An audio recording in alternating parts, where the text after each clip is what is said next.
This meeting is called to order. Good evening, everyone, and welcome to the Boynton Beach Community Redevelopment Agency Board meeting. Today is Tuesday, July 11th, 2023, and the time is now 6:03 p.m. As with all of our meetings, the same rules of civility and decorum apply. Officials must first be addressed by the chair, not interrupt a speaker. Public comments must be addressed to the board as a whole and not to any individual on the dais or in the audience. Disruptive behaviors are obviously not prohibited, so please govern yourselves accordingly. We're going to move on to invocation and pledge of allegiance. Our invocation this evening will be led by Board Member Hay, followed by the pledge of allegiance led by Vice Chair Turkin. Let's all stand for the invocation and pledge of allegiance. Let us pray. Dear Heavenly Father, we come before you today with grateful hearts, thanking you for the opportunity to gather here at the CRA board of the great city of Boynton Beach, Florida. We acknowledge your presence among us. We seek your guidance and your wisdom as we embark on the important work that's ahead of us.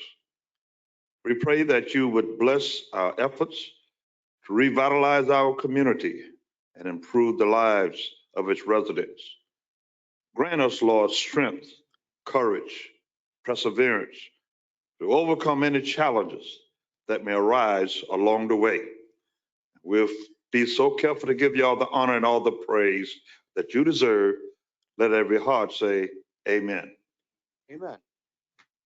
I pledge allegiance to the flag of the United States of America and to the republic for which it stands, one nation, under God, indivisible, with liberty and justice for all. All right, thank you, everyone. Madam Clerk, if you could please begin the roll call. Chair Tai Panserga, Here. Vice Chair Thomas Turkin, Present. Board Member Angela Cruz, Here.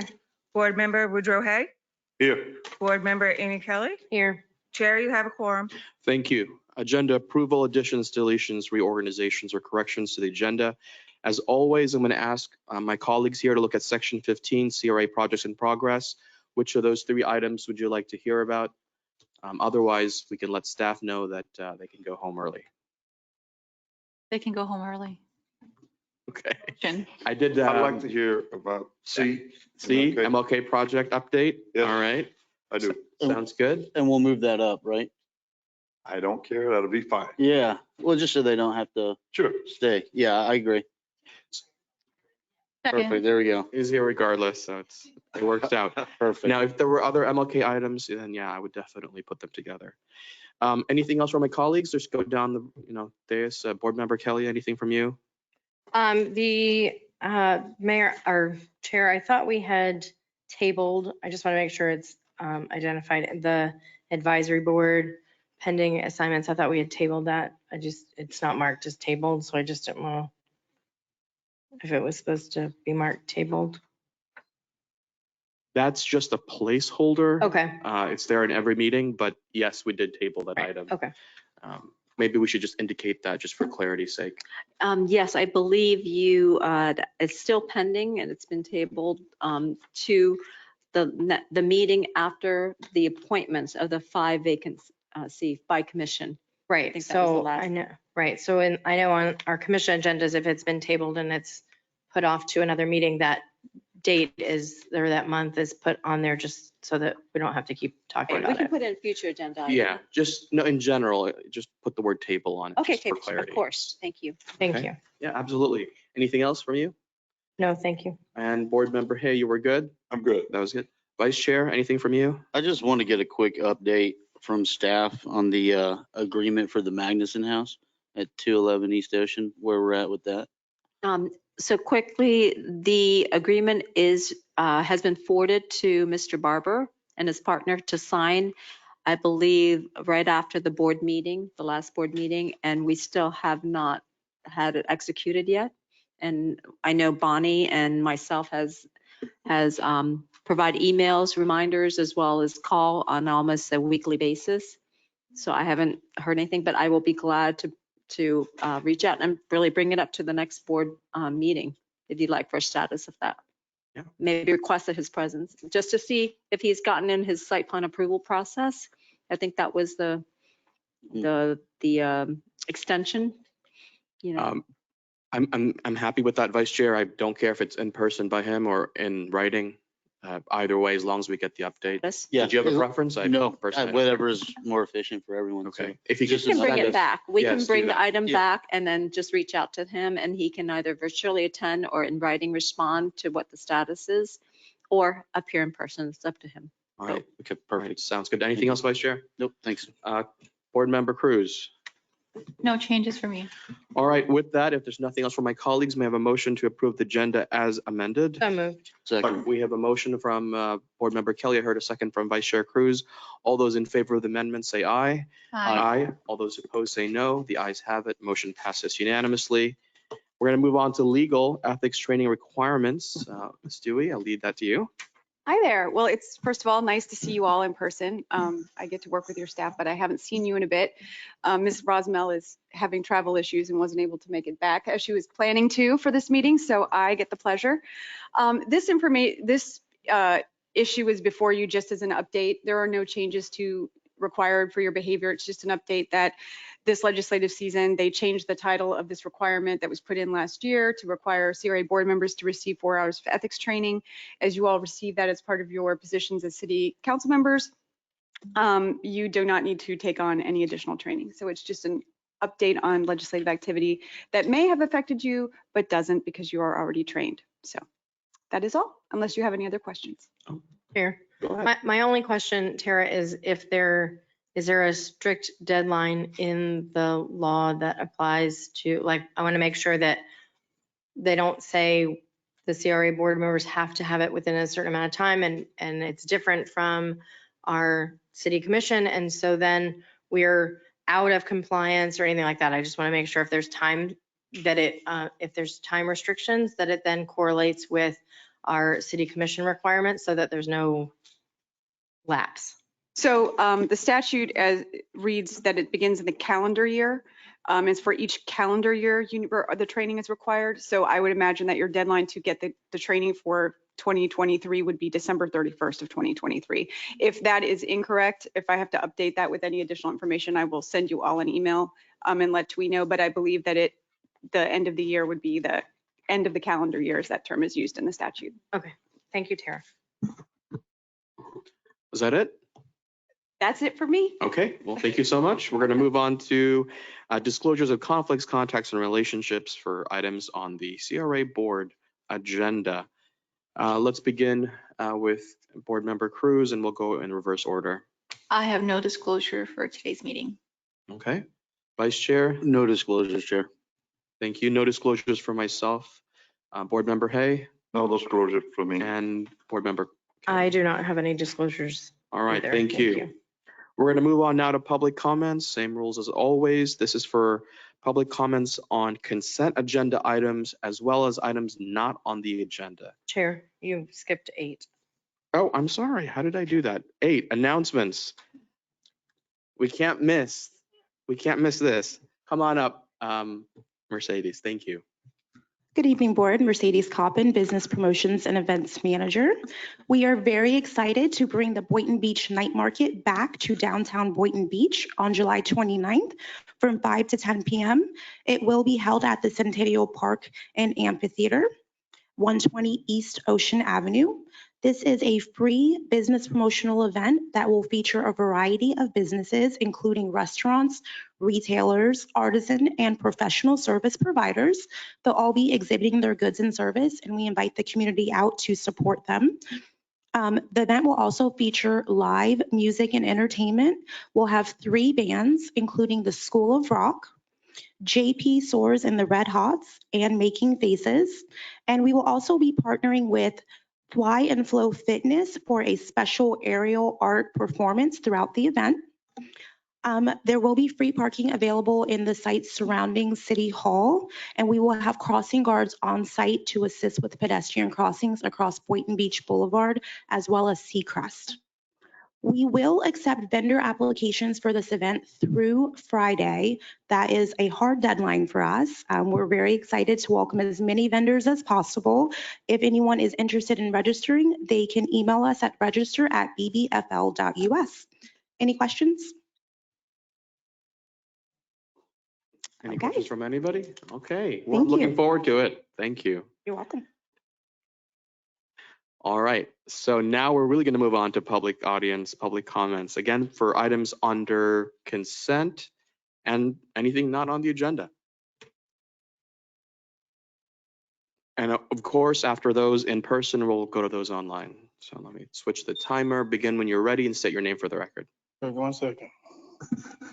Tori Orr, 106 Point Beach, Florida. I'm here tonight on behalf of, we're having a book bag drive on the same day Mercedes having her event, 12 to 5. We need some supplies. If anybody feel in their heart, they want to help the community. Y'all know we do a book bag drive every year. And I want to talk about a few more things. Mayor, I want to let you know, the park is looking good on 13th. I appreciate that. Thank you. It's just one more small thing, but I can handle that one. We have some broken gates inside the park on MLK. That park cost $3 million. We don't need no broken gates over there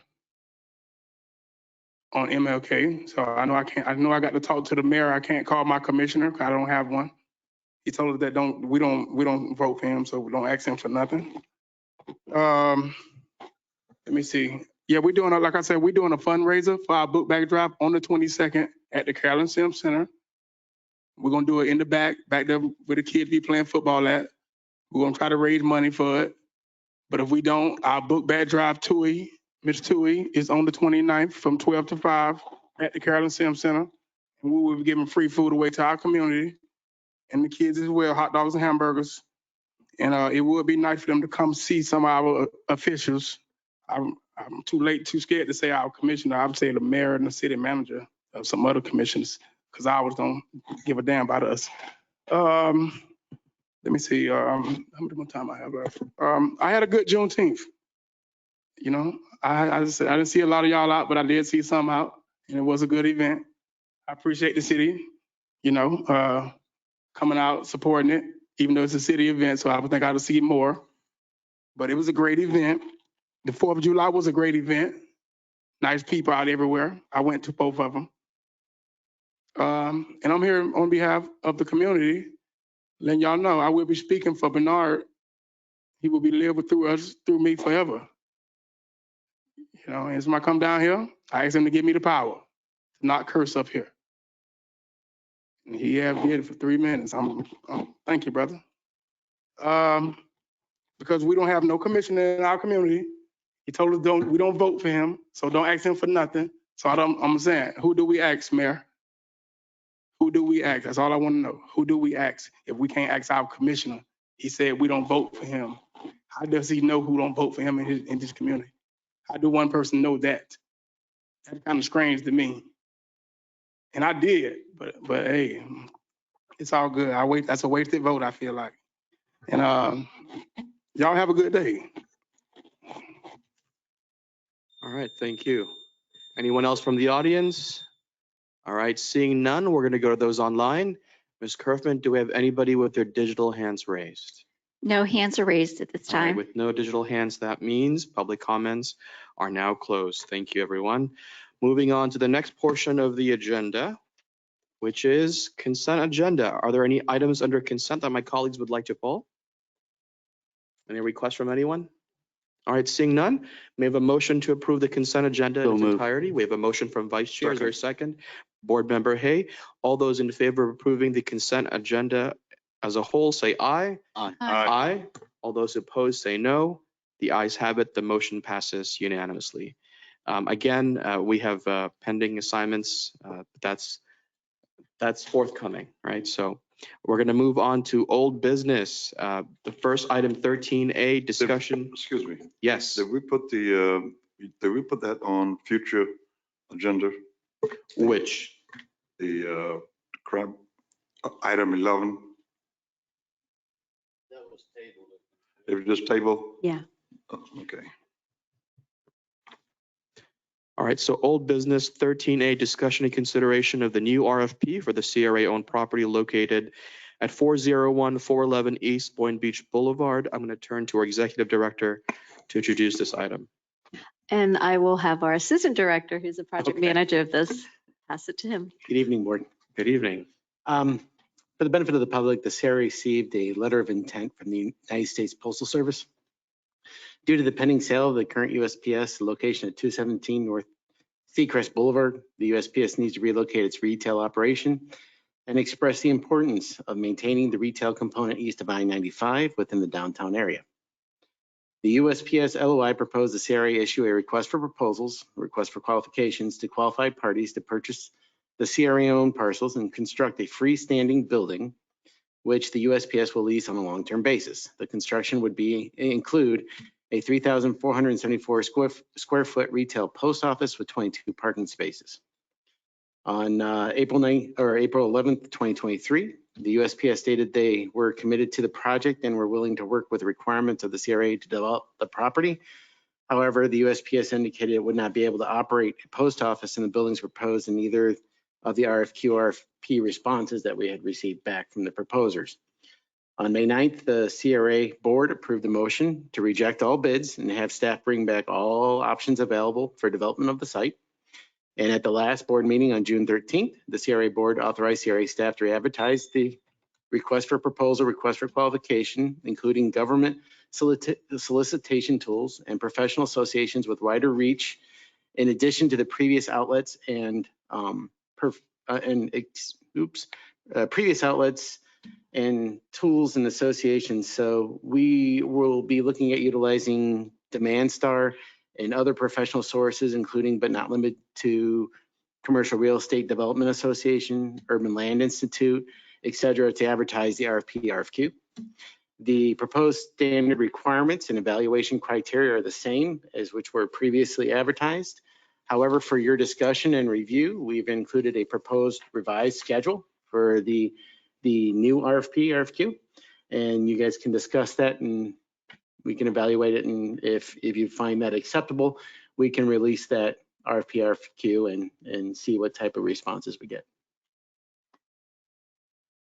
All right, thank you, Mr. Tack. Let's open this up for questions and comments from my colleagues. So basically, we have now finally an RFP ready to be published, and we just want to weigh in on the nature of this RFP. Otherwise, staff can proceed, right? So let's go with Board Member Kelly. Questions or comments? Tim, my only question is directed at advertising. How is what we're proposing this time around different from what we did the first time? Are we trying more avenues to hopefully get a little bit more traction? Absolutely. We're going to be looking at having a little bit more of a national reach as opposed to local. Okay. Through the Demand Star, which is an online clearinghouse, to solicit a broader reach, as well as some of the professional organizations that we have listed. Chair, I'm comfortable with the timeline. I looked at it, and but that was one of my main concerns, is making sure that since we're trying this one more time, that we're exhausting our outreach to get the word out. So thank you. All right, thank you. Board Member Hay. I'm comfortable with the RFP. I just want you to repeat, when will it be sent out again? If everything is acceptable tonight, we're looking at issuing it in July 28th. July 28th? Yep. Okay. No, I'm okay with that. And by the way, let me just say this, and I know that the rest of the board feel the same way. Our condolences to you. Oh, thank you. With what has happened in your family. I'm glad to see you back with us, and you're doing a great job. But we just want to let you know that we're praying for you and your family. Thank you. Vice Chair. Yeah, I'm okay with the front half of the deadline. I would like to propose constricting that timeline a little bit towards the end. We kind of talked about this in our agenda review. So for February 1st, the crab review and the P&D agreement, I don't think that's necessary at this point. We don't even have quorum for a crab board. So I would like to propose potentially having a presentation in October and then essentially moving everything up a month or so to save some time. We've been at this for quite some time now. And as we all know, time is money. And, I don't want to provide unnecessary red tape or lagging or delay. This is a big project. And as we know, it opens the door for other projects. And so I would like to see the approval, I think, Vice Chair, one moment. Could I ask staff, could you scroll up the slide, the Oh, yeah. page? So I can see all the listed dates here. Yeah, keep going. Yeah, Right there. there we go. So Vice Chair, you're recommending which item should we Yeah, if we strike could, out? like maybe have the presentation in October, and if staff doesn't have enough time and that's why it's in November, I get that. Start in November and then have that draft in December, strike out the crab review, right? Because that's uncertainty at this point, and then have the final approval at the January meeting. Does that make sense? Yes, makes plenty of sense to me. I just don't see why. I think we can save 3 months, which is crucial, for this project. So- If that's something that staff can handle That would be my question. within Vice their Chair. bandwidth. I don't know if we can do a 3-month reduction. Mhm. Currently, we have in here slated 60 days for an advertisement period. And 30 days would be the minimum requirement, I believe, per state statute. And that's before September 26th, correct? Correct. So after that, So after that, it may be a little difficult to get it turned around for the presentation to the board after reviewing. We will need some time to review right. what's submitted. And that's why we evaluate have it on November 14th, Right. which is fine. But could we draft in December, strike out the crab review, and then have that final approval in January? I'm not talking about anything prior to the deadline. I think if you're looking, because you're looking at compressing it by 2 months. Yeah. And I think if the board would like to not take it to crab and reduce the advertisement time, I think you can accomplish that. Well, we don't need to reduce, I'm talking, so the advertisement, so when's the deadline for advertising? Sorry. Yeah, go ahead. Well, right now we're looking at July 28th, and that's just enough time to get legal to review it Right. before it goes out the door for advertisement. Mhm. And then And then the- we have about a 60 days that we're looking at advertising. So we And can that's the compress. deadline is the 26th. So I'm looking at after September 26th. And you mentioned we want to review after the 26th. Mhm. So that's why we need that time between September and November, good to go. And then, we have nothing until the new year. So what I'm asking is, can we start the draft in December, strike out crab review, and then do an approval first month of the year, January? Tim, can I ask, this is the same document that legal has reviewed, so we could probably shorten the advertisement to maybe the week of the 17th? I don't think he's saying, I don't want to shorten the he's advertisement. not saying to shorten the advertisement. Yeah, I don't. That wanna would shorten be, the that was just the advertisement. period for The internal period which- review before we publish for Right, so advertising. we So that can would just give you a week or two additional, because we legal don't need 2 weeks between now and then to review 28th, what you're going to be advertising prior to publication. I mean, I suppose that's fine. That wasn't his point, but you could do that. So I'll go through this. So let's put our hand over September 26th, and we're gonna look at everything after September Okay. 26th. So what I'm saying is, I don't want to touch the advertisement because I think we need as much time as possible for the advertisement.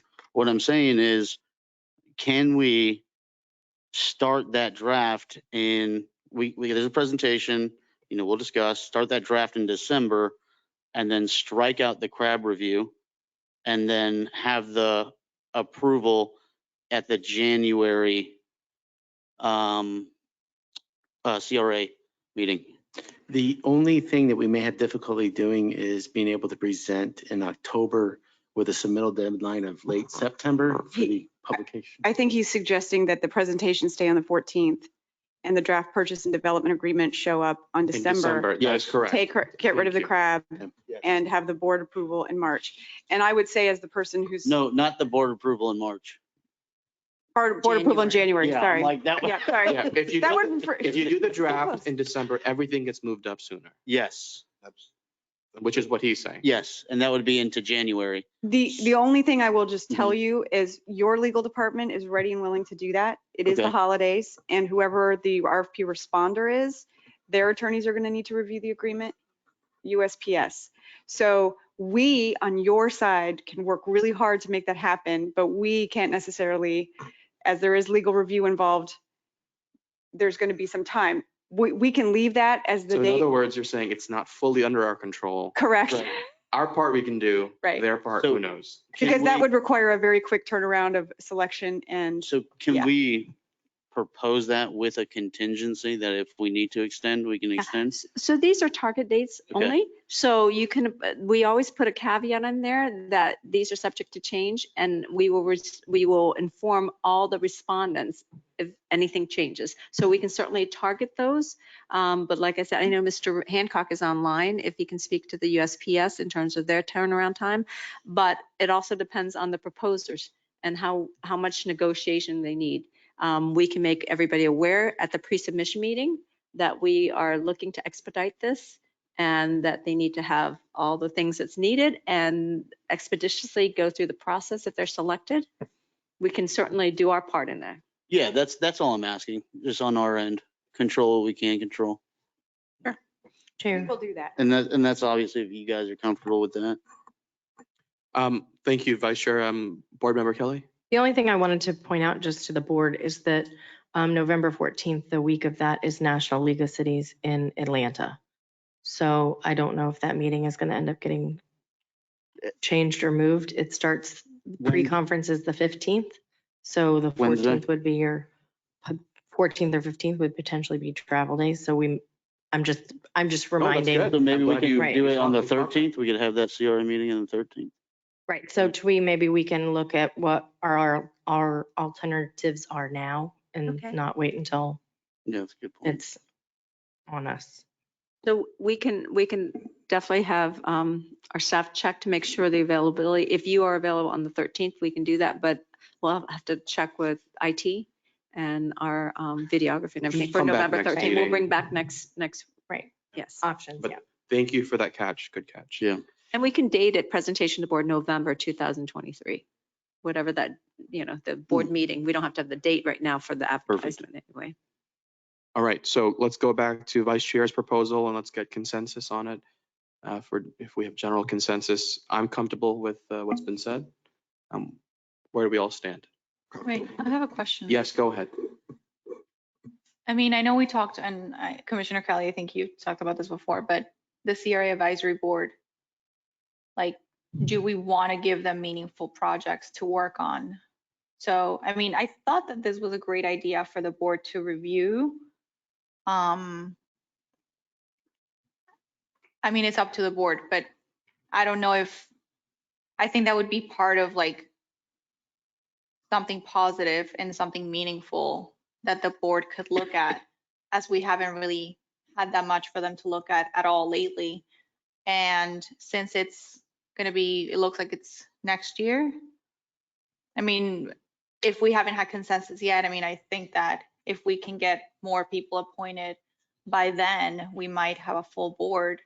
And then they would have the ability to review this and to have the opportunity to provide some meaningful feedback to the CRA as advisory board members, which is kind of the point of having the board, because this is something big. And I do agree with maybe expediting things if it's possible, but I don't necessarily agree with removing, the advisory board, the opportunity to review this and to get that experience. All right, we haven't heard from Board Member Hay on this. Let's go Hay and then let's go to Vice Chair, then Board Member Kelly. I understand the point that Commissioner Cruz is making, but again, my position is this is a very important project. I don't want to hold it up. I was looking at how we could speed it up before the vice chair spoke up. And as I look at the crab board, there have been times you don't have enough to even have a meeting. I know we work on that is not stable. I want to move this forward, and I think that's a good. I don't want to call it an out, but it's a good option to just for this project. Let's just not go there right now, and let them get on board, get themselves organized, get themselves together. But I don't want to hold it up for the crab board. No, I want to go with the proposed plan from what the vice chair just stated, and we move forward. Thank you, Vice Chair. And Commissioner Cruz, I definitely respect your feelings on making sure that they have the opportunity to learn and grow. The unfortunate circumstances, we don't even have really a crab board because we don't have people that were appointed, and that was, decided in a different meeting. And so again, I think there's always going to be opportunities for the crab board once it's filled and we can start meeting quorum there, that they can get their teeth cut, so to speak. But again, I'm going to echo Commissioner Hay. I think this is too big of a project to lag and delay, to gain some experience when there's opportunities for individuals to gain more experience in the future. I think we've been working on this too much to give for review for what we don't even know. We may not even have quorum. And so I'd hate for us to continue with this and then we get there and then there's no quorum or whatever circumstance. And, we had a chance to mitigate that and try to expedite things. So I appreciate and respect what you're saying. And I think there's other opportunities for that future crab board to learn. All right, Vice Chair, thank you. Board Member Kelly. My thought on that is that we have enough time between now and then. And if we're making this timeline fluid, the review by a crab board is unlike P&D where our commission meetings are contingent on them actually meeting. If for some reason crab didn't meet or couldn't meet, or we couldn't move up that meeting, then, the meeting before we're assigning them projects. And so we would know whether or not we're going to be able to assign them this project or not to review. And so I think in my opinion, it's early for us to just nix the crab board review because we have this kind of fluid timeline, and staff just said it can kind of be fluid until we have, strict deadlines. I don't want this to get held up waiting for giving the crab board an opportunity to review it. However, if the timeline fits and we're able to have the crab board review it, then I think that's the point of the crab board. And so I just think it's too soon for us to make that decision that absolutely not, we're not going to have the crab board review this project on the possibility that they may or may not have quorum, or that may or may not be able to meet, or whatever. So that's my position on it. If the timeline is fluid, I don't want it to hold it up. I don't want a crab board review meeting to hold it up. I would hope maybe we can invite them to participate in the presentation when it's presented to the CRA board, and so they're part of that process, maybe as an alternate plan, so that they're part of the process. And then, but they also meet just a week before we do, so it's not like we're talking about a huge delay in time frame either. So what I would suggest is you could, in the RFP, keep the crab board, make the changes to the calendar that were suggested, because Twee and I were just looking at the calendar to see if that would be possible, and put crab board TBD, to be determined, which will give you the ability to assign it to them or not, depending upon how that works out closer to the time frame. But it would still have the January, I think you said 9th, Twee? Yeah, and typically we would bring forward the terms to you first. So you get first, review, and then CRAB will have a second review or any, input that would have. That's why that was 2 months or 2 meetings, but. So everyone has spoken. I'll allow one more round of comments because we do have to move on. Yeah. All right, so final comments from everybody so we can move on. Doesn't matter. I like going in order. Just somebody go, yes. Yeah, I mean, I understand both sides. I think that maybe we don't make it contingent upon approval from the CRA board for this to move forward. Like, we can continue to try to expedite it as much as possible and allow the CRA advisory board to review it and not necessarily making their approval contingent upon moving forward. Then maybe that could satisfy both requirements or both wants. Yeah. Again, we wouldn't have this issue had we made decisions in the past. Maybe we'd have a quorum with appointments. And so I don't want to get in the habit of taking our time with projects that have been ongoing for some time, and then you create gutter clogging when, we're trying to get stuff done. We're trying to move this city forward. I understand the experience, but I think, again, we've been at this for over a year now, and we can save potentially 2-3 months. Let's just move it forward. And if we want to send them a copy of the agreement, we can send them a copy of the agreement. I just don't find it necessary for something that we've been working on for so long to continue to delay it because we want, potentially, we don't even, again, know if there will be quorum. Again, we've seen in the last few months, we haven't gotten that. And I'm gonna stick to my guns on this one. I think we shouldn't wait on this project specifically. I'm not saying all projects, but I think on this project, it's time to move forward. Let's not kick the can down the road, and let's get stuff done.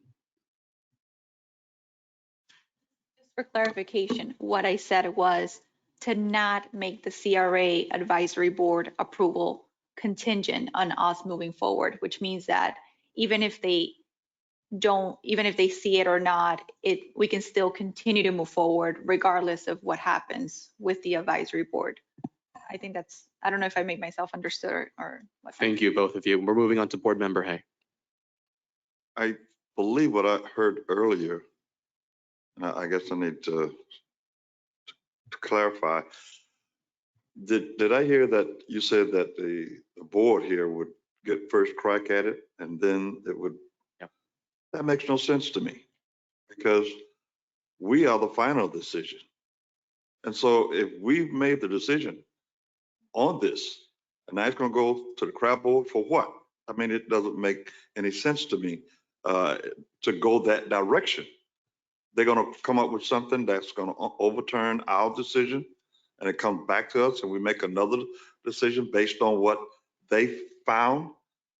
Typically, for the land disposition, we normally allow, or the board have historically allowed the CRAB board to be another community input. This board can choose for this particular project the schedule that you would like to have. But typically for larger projects, there's always an opportunity for terms and conditions of the development agreement to be reviewed by the advisory board. But that's not always set in stone. These are recommended dates based on the past. Okay, I'm going to ask all of you to pause for a moment because there is confusion with that doesn't need to be had. So we are the final say, absolutely, board member. I'm 100%. What I understood you to say was we see the P&D draft first. Right. It still would, if the board agrees, go to the advisory board as you have here on the schedule currently. Right. But we still make the final say. Yes, you still do. So there's no conflict. I just want to clear that up. If- Is that correct? Did I understand? There's two meetings before you. There's a draft presented to the CRA board. Right. Once you make recommendations to the draft, it then goes to CRAB board for additional review, and then it comes back to you for final review, as is currently in the schedule. Okay, so we still have final say. Correct. Yes. The key word there was the draft that I did. Right. Correct. Yes. Okay. Yeah. But I still stand the position, I agree with the vice chair, that we should move forward with this without the input from the CRA board. All right, thank you, Board Member Hay. Let's turn to Board Member Kelly. I don't have any other comments. Okay. Thank you. All right. So listen, I don't really see a conflict here, to be honest with you, because at any time in this process, we can always go back and give it to the advisory board. If there is a board, we don't know. Can we just figure that out then? One way or another, we're still going to move forward. The only thing extra that I would add is really at that point in the timeline, how things go really isn't completely up to us, as council has already mentioned. We still have to wait on USPS. So, you know, I agree with what's been said in terms of expediting the process. So I'm going to support the recommendation. I think if possible, when the time comes, if we can have the advisory board members look at it, I'm going to support that. But can we put that as TBD? I'm comfortable with that. And then we'll see if it's even a thing that's possible. If it's something that you may do, even if you don't, I would recommend putting it as As TBD. So TBD, it's just yeah. announced that that Well, could be part of the process and it may not be. Well, that's always a possibility. So. Correct. And it lets proposer know to plan in whatever time that it would be to plan to have, you know, to have that in their schedule. That's Now- what it is. And importantly, we still have the final approval hearing date on January 9th, 2024. Yes. So it would be to be determined, but we would move all those dates for the final Yes, we would move approval up the up. dates. We would escalate the process, knowing that we are still dependent on what USPS does, and knowing that the CRA advisory board is TBD, right? So what we're looking as the first draft will be in December, if the final draft is in January 9th. Yes. Yeah, so that's why I want to make sure we add that in there. All The right. December CRA board meeting. All right. So we have agreement here, or at least a majority agreement. Actually, I have had nods across the board, so okay. So we're going to move past the timeline on this. Is there any further discussion or questions from my colleagues before we go to public comment on this? Nothing else? All right, let's go to public comment. If you are just joining us or you just walked in the room, hello. We are on item, this is item 13A, all right? So if you would like to provide public comment specifically on 13A, the floor is now open. Seeing no one approaching the podium, Ms. Kerfman, is there anybody online? No hands are raised at this All right. time. Public comments on this item is now closed. If there are no further comments or questions, I'll entertain a motion. We have three options here that's presented to us. And if whoever makes the motion, just read the motion exactly as is for clarity. One question. Tweet, you had mentioned in our agenda review of potentially partnering with the city on this. Can you dig in a little more on that? Yes, so last month we did present to the board options. The RFP reissuance is one of those. The other would be if we partner with an entity to really advertise for an invitation to bid. That would be, the city could do that because we're not able to do that under our statutes as advised by council.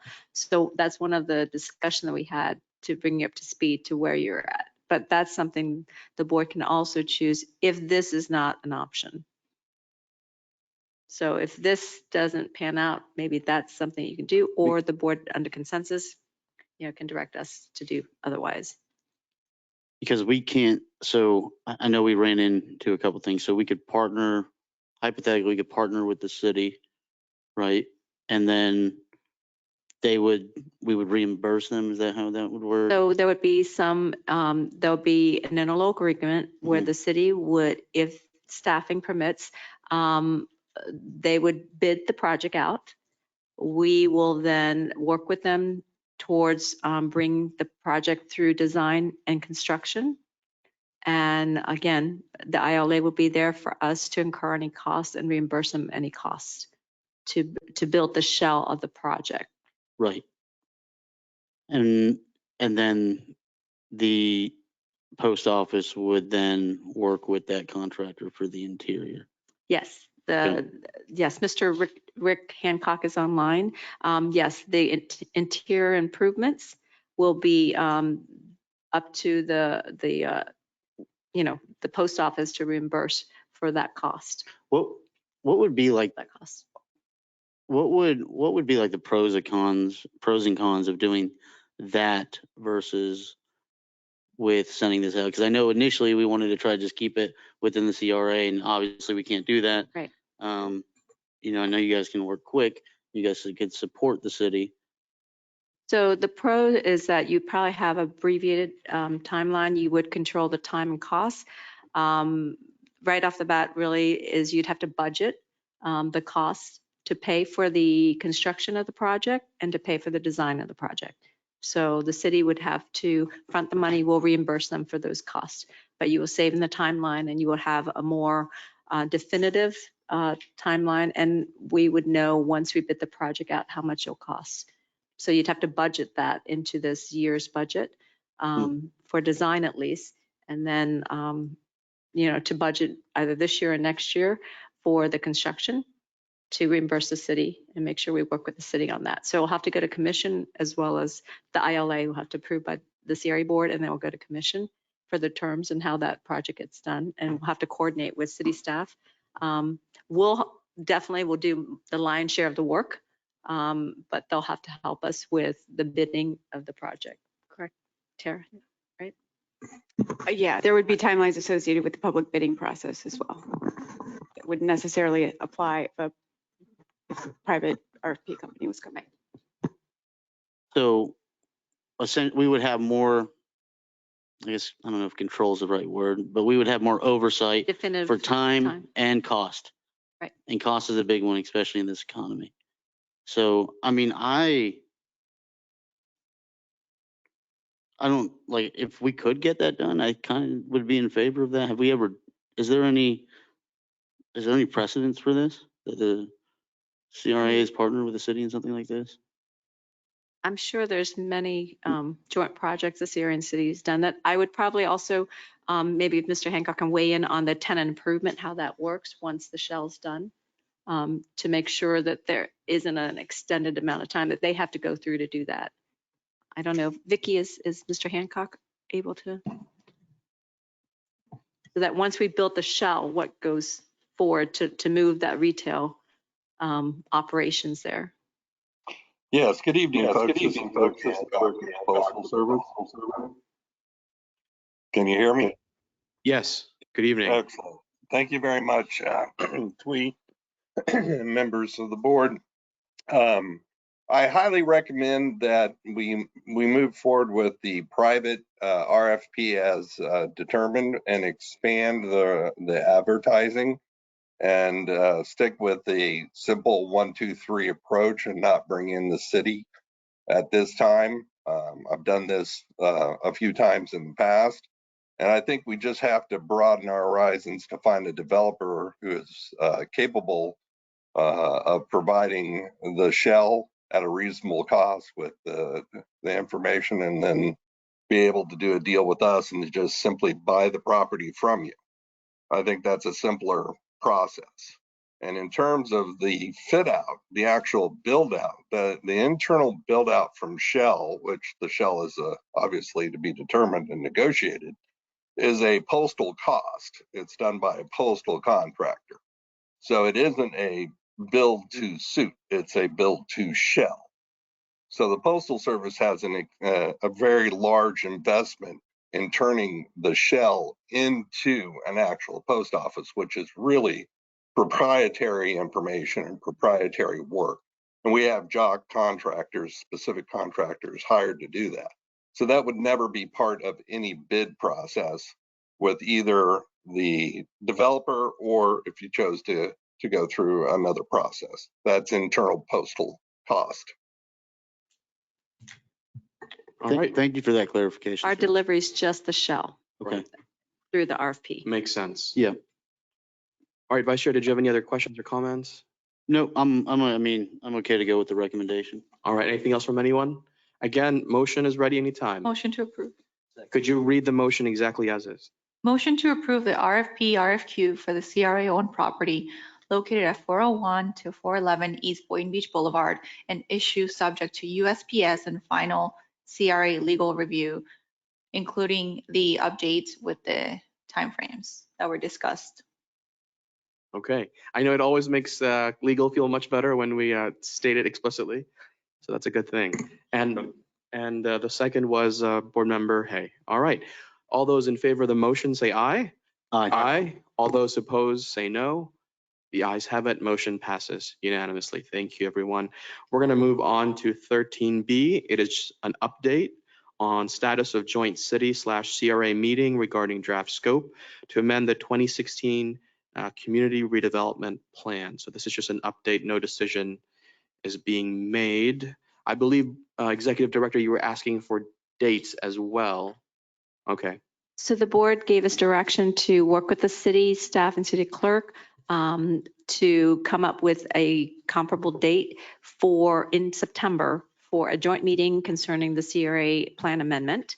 We have, because of the pending budget from both parties, the best time that I would recommend is the September 12th, before the September 12th CRA board meeting, for logistics sakes, as well as timing sake as well.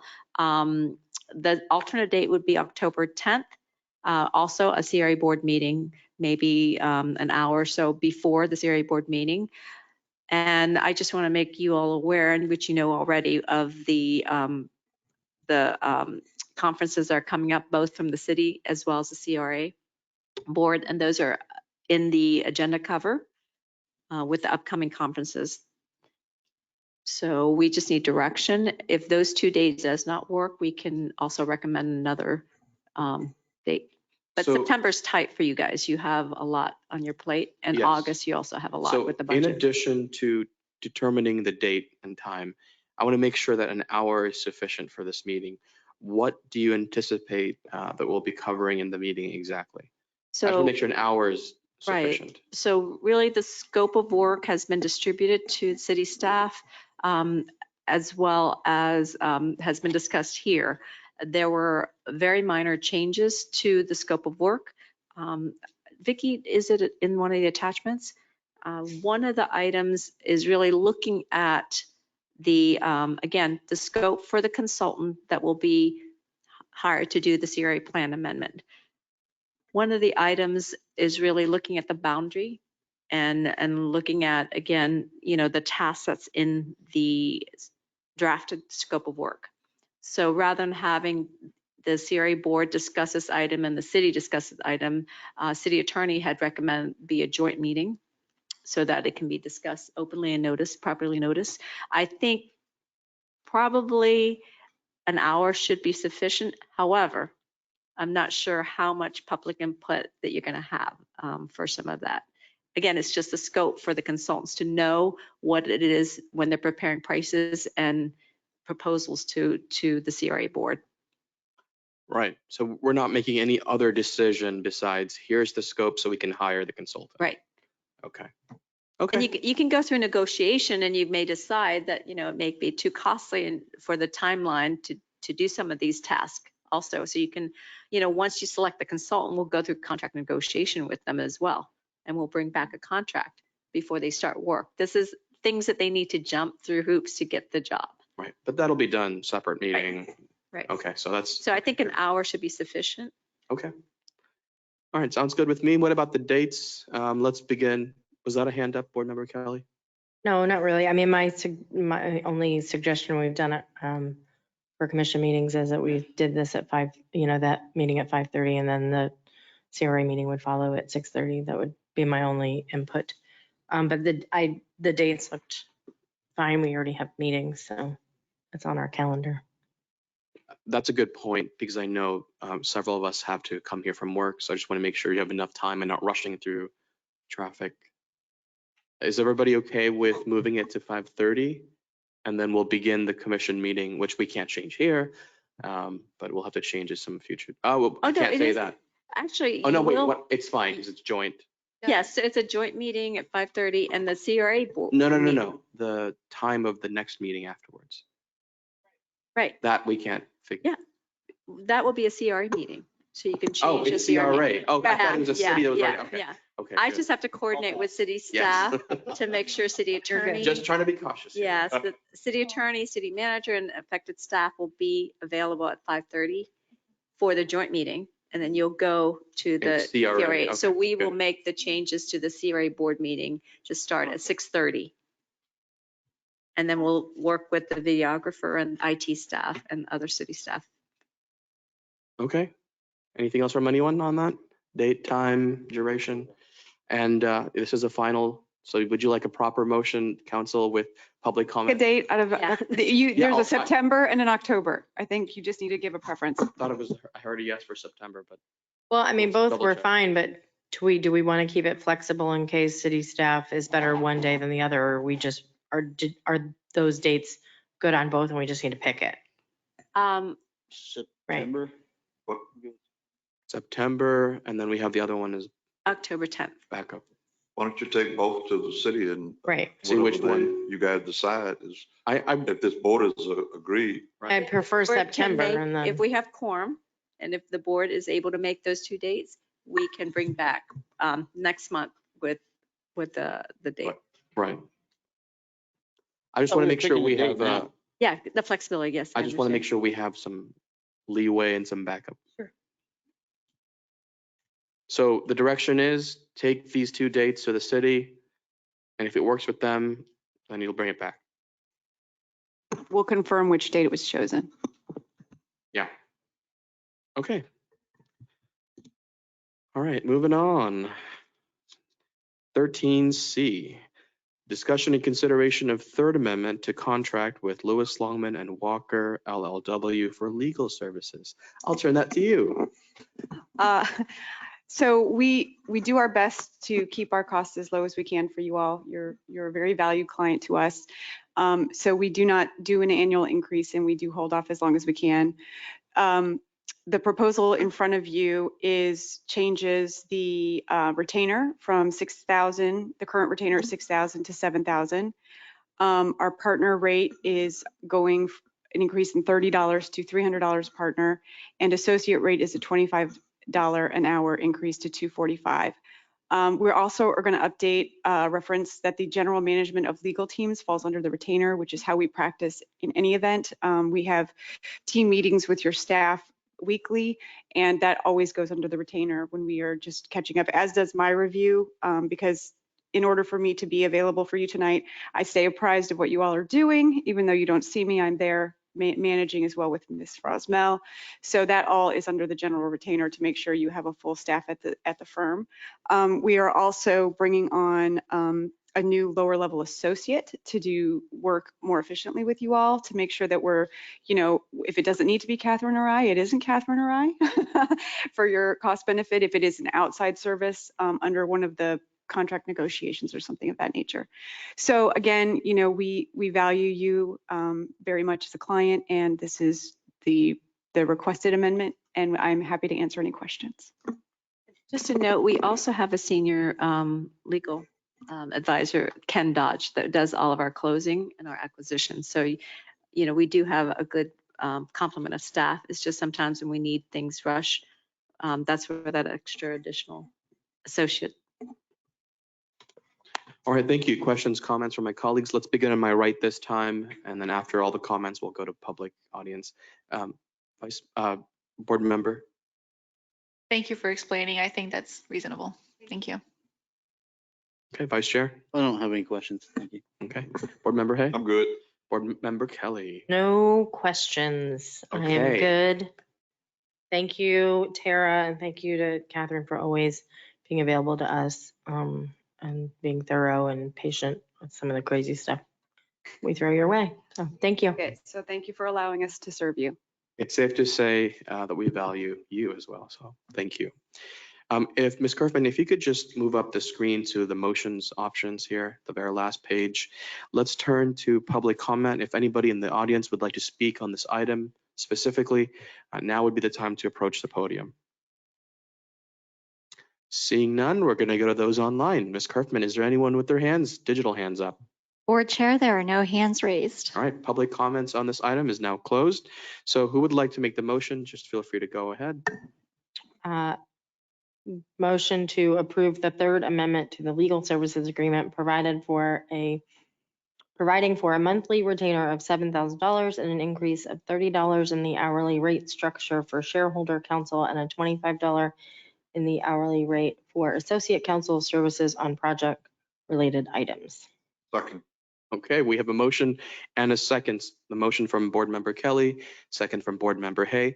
All those in favor of the motion say aye. Aye. Aye. All those who oppose say no. The ayes have it. The motion passes unanimously. Thank you. We're moving on to 13D, discussion and consideration of an update to the Boynton Beach CRA travel policy. Yes, Board Chair and board members. This item is before you because it's very out of date. When we looked at forwarding these to you last month for the upcoming IADC conference, we realized it has been amended since 2008. So what we're recommending is to have those track changes as indicated. Most of them are covered either in other HR policies as well as, for instance, the per diem and mileage. We always rely on the IRS mileage rates when we do the travel. Same thing with the per diem. We depend on the U.S. Department of Commerce for that.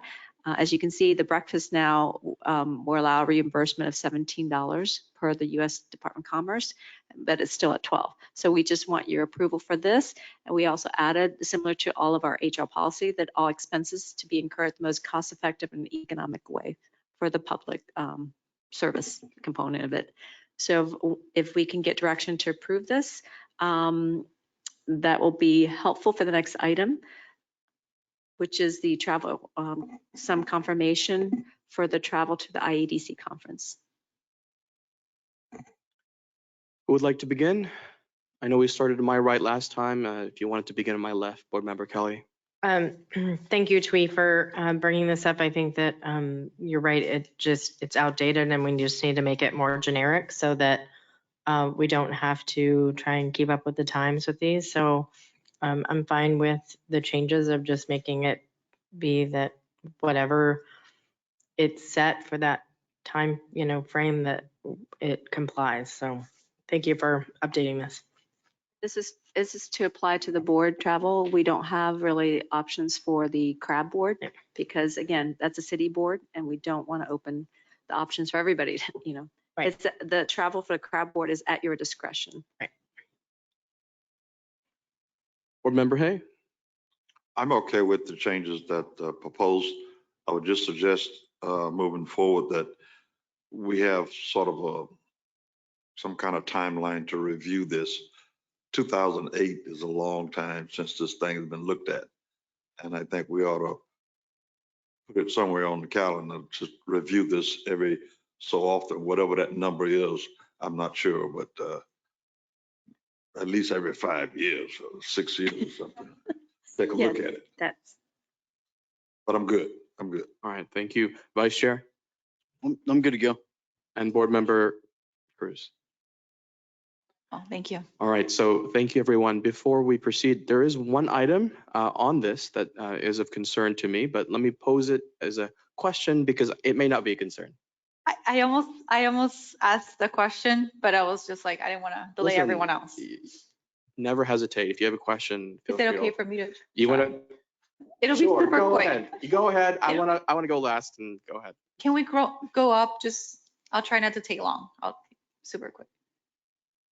Like all the way to the first page. All right, to the first amendment. The first The change. top of the second amendment. page.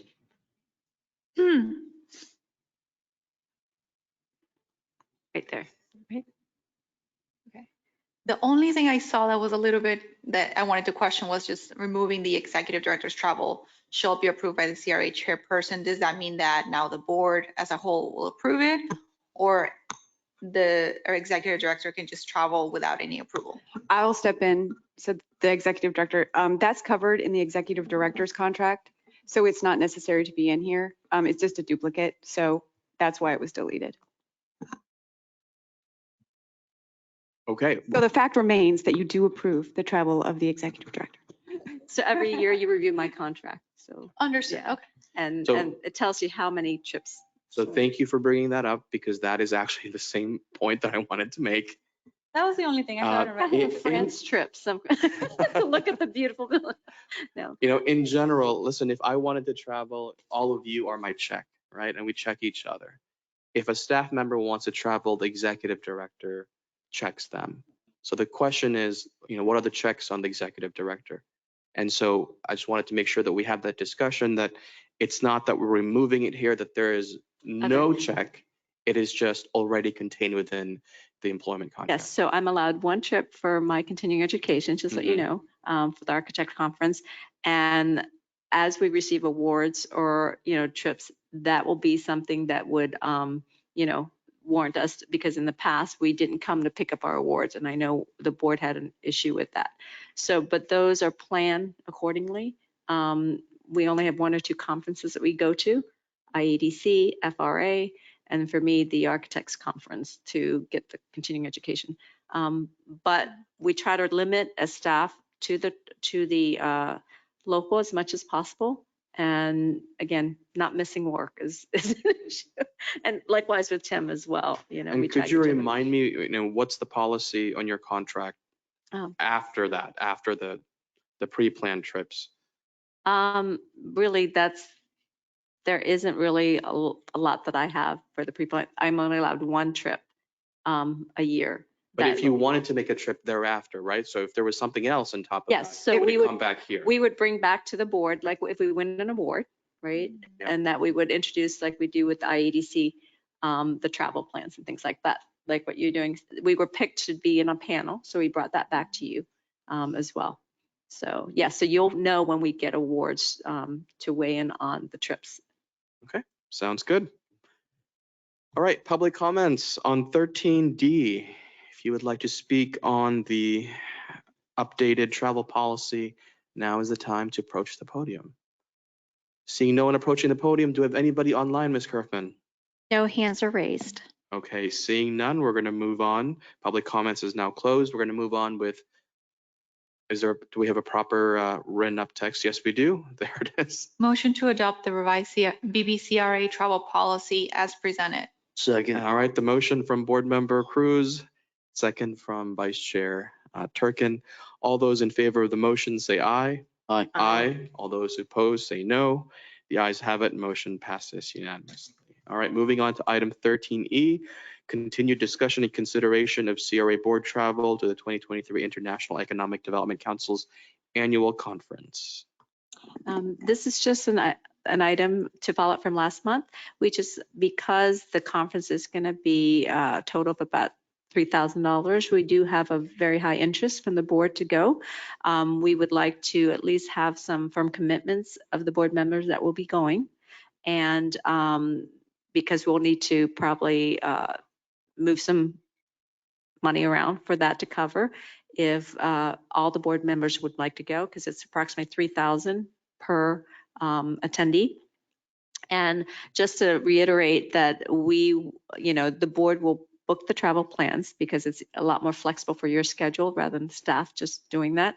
But we will reimburse, once you book it, we will reimburse that fee. Therefore, the registration fee and the flight will be something that the city CRA will be reimbursing. And so that's what we want to have more of a firm commitment. The hotel and lodging, you really will just have a reservation for the first night and you're not going to be out of pocket for the full stay. So we just want to have an idea how many board members are really going to be able to take out time from work to go to this so that we can have an idea if we need to reallocate some funds to cover the cost of this trip. Okay, so what she's asking for is who wants to go? Raise And hands. Not just who wants to go, but who's sure that they're And going. go. I'll be there. Okay, 17. so I'm for sure going, so I'll be speaking. The chair will be on the panel. That's what I'm gonna want you to speak. It'll be a men's trip, it looks like. Yes, we have a workshop, right? Or is that? Yes, fair? so the reason why we brought this up, because we had submitted, Bonnie and our staff had submitted a proposal, and we will be on one of the panel the sessions, actually one of the earlier one, which is great. It'll be on Monday, And they're asking for representation from our team. And the mayor will be our representative, myself, Bonnie Nicklin. It's going to be on the Heart of Boynton shops and how we did it with the creative partnerships and how we pull all of our money together. And we're going to share our story. So since there's no CRA business to be had, we don't need to, the other board members can be the audience. We're not, as long as you're not discussing CRA business, there is no need to have. Yeah, in other words, they can't ask me a question because then we'll be No. having a conversation. Yes, exactly. But they can listen. Yes, yes. Let me just say, this is big time. Anytime you get invited To speak. to speak at the international, that's an honor. And I would suggest and hope that most of us can make it in support of our team. And board member Hay, do you know what that might also mean? We might be doing something right, which is a good sign. That this is all the cities, major cities, Pittsburgh, LA. Again, we've won 3 awards the last 2 years for this from this conference. So the Business Development Board goes, all the economic development folks from different cities go. Some of our awards have been like larger cities that we have competed against, cities over, sometimes 100, 200,000 in demographics. Great. So Vice Chair, you're going. I saw your hand up. And you checked your schedule. Board member Hay, anyone else for sure going? No, with all the other conferences and commitments, I can't commit to doing as much as I would love to go. And I will be supporting you from Boynton Beach and watching if I can online and cheering you along, and hope that you enjoy Dallas as much as I did and have a blast. And we'll reconvene in Atlanta in November. So Board Now- Member Cruz, Yep. are you going to, or? I actually would like to go. I am saving PTO just for this, and I am boycotting other conferences to be here. Oh, no. So not boycotting, but more like saving my limited time off. So I am preferring to go to this versus other conferences that I might have been to in the past. Completely understand. So I'm a yes. I can't go to the Florida Have League of Cities FOMO. for that reason. I'm gonna have Yeah, don't have FOMO. FOMO. I'm gonna have FOMO. Oh. All right, so Guys. Executive Director, that hopefully you have the clarity that you needed. Yes, we will send out again the conference information, the link for you. And then we will, give you information on the registration and all that good stuff. I just have a quick question for the reimbursement. What information do you need? Do you just need a digital receipt from everything for the reimbursement? Yeah, you can just email all your confirmations, receipts, whatever to me. Just Okay. email it and I will do the form, and then you'll have to sign the form for Okay. reimbursement. Yeah. Perfect. Also for the registration, please copy Bonnie as well, because we have some glitches if you're not a member, so she's worked it out. So Bonnie and Vicky, if you can copy both of them, and they will help you out. Okay, perfect. Thank you, guys. All right, thank you. I believe this concludes this item. If there's anything else from TWE? Nope. All right, 14, new business. 14A, consideration and discussion of the 2023-2024 project fund budget. Let's pull that up. So while Vicky's coming, I'll just do a quick overview of the budget and what's being presented for the members of the public, as well as other interested parties that's online. So the CRA budget is reviewed every year by the board. It consists of 3 funds, the general fund, the debt service fund, and the project fund. Every year, we also get our millage rate that has been approved by commission, and we operate from that. Vicki will go in detail how that is, how we get our money, our budget every year. And, we don't tax. We're not a taxing authority. We get a certain percentage from the ad valorem taxes from the county and the city. So the general fund is really our administrative, general operation, insurance, and maintenance, and marina related item.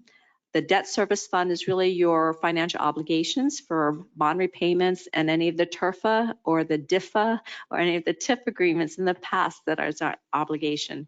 The project fund is really the all the funding for the capital projects, the development projects, any initiative property acquisition grants, as well as the innovative policing for the items in the neighborhood officer program.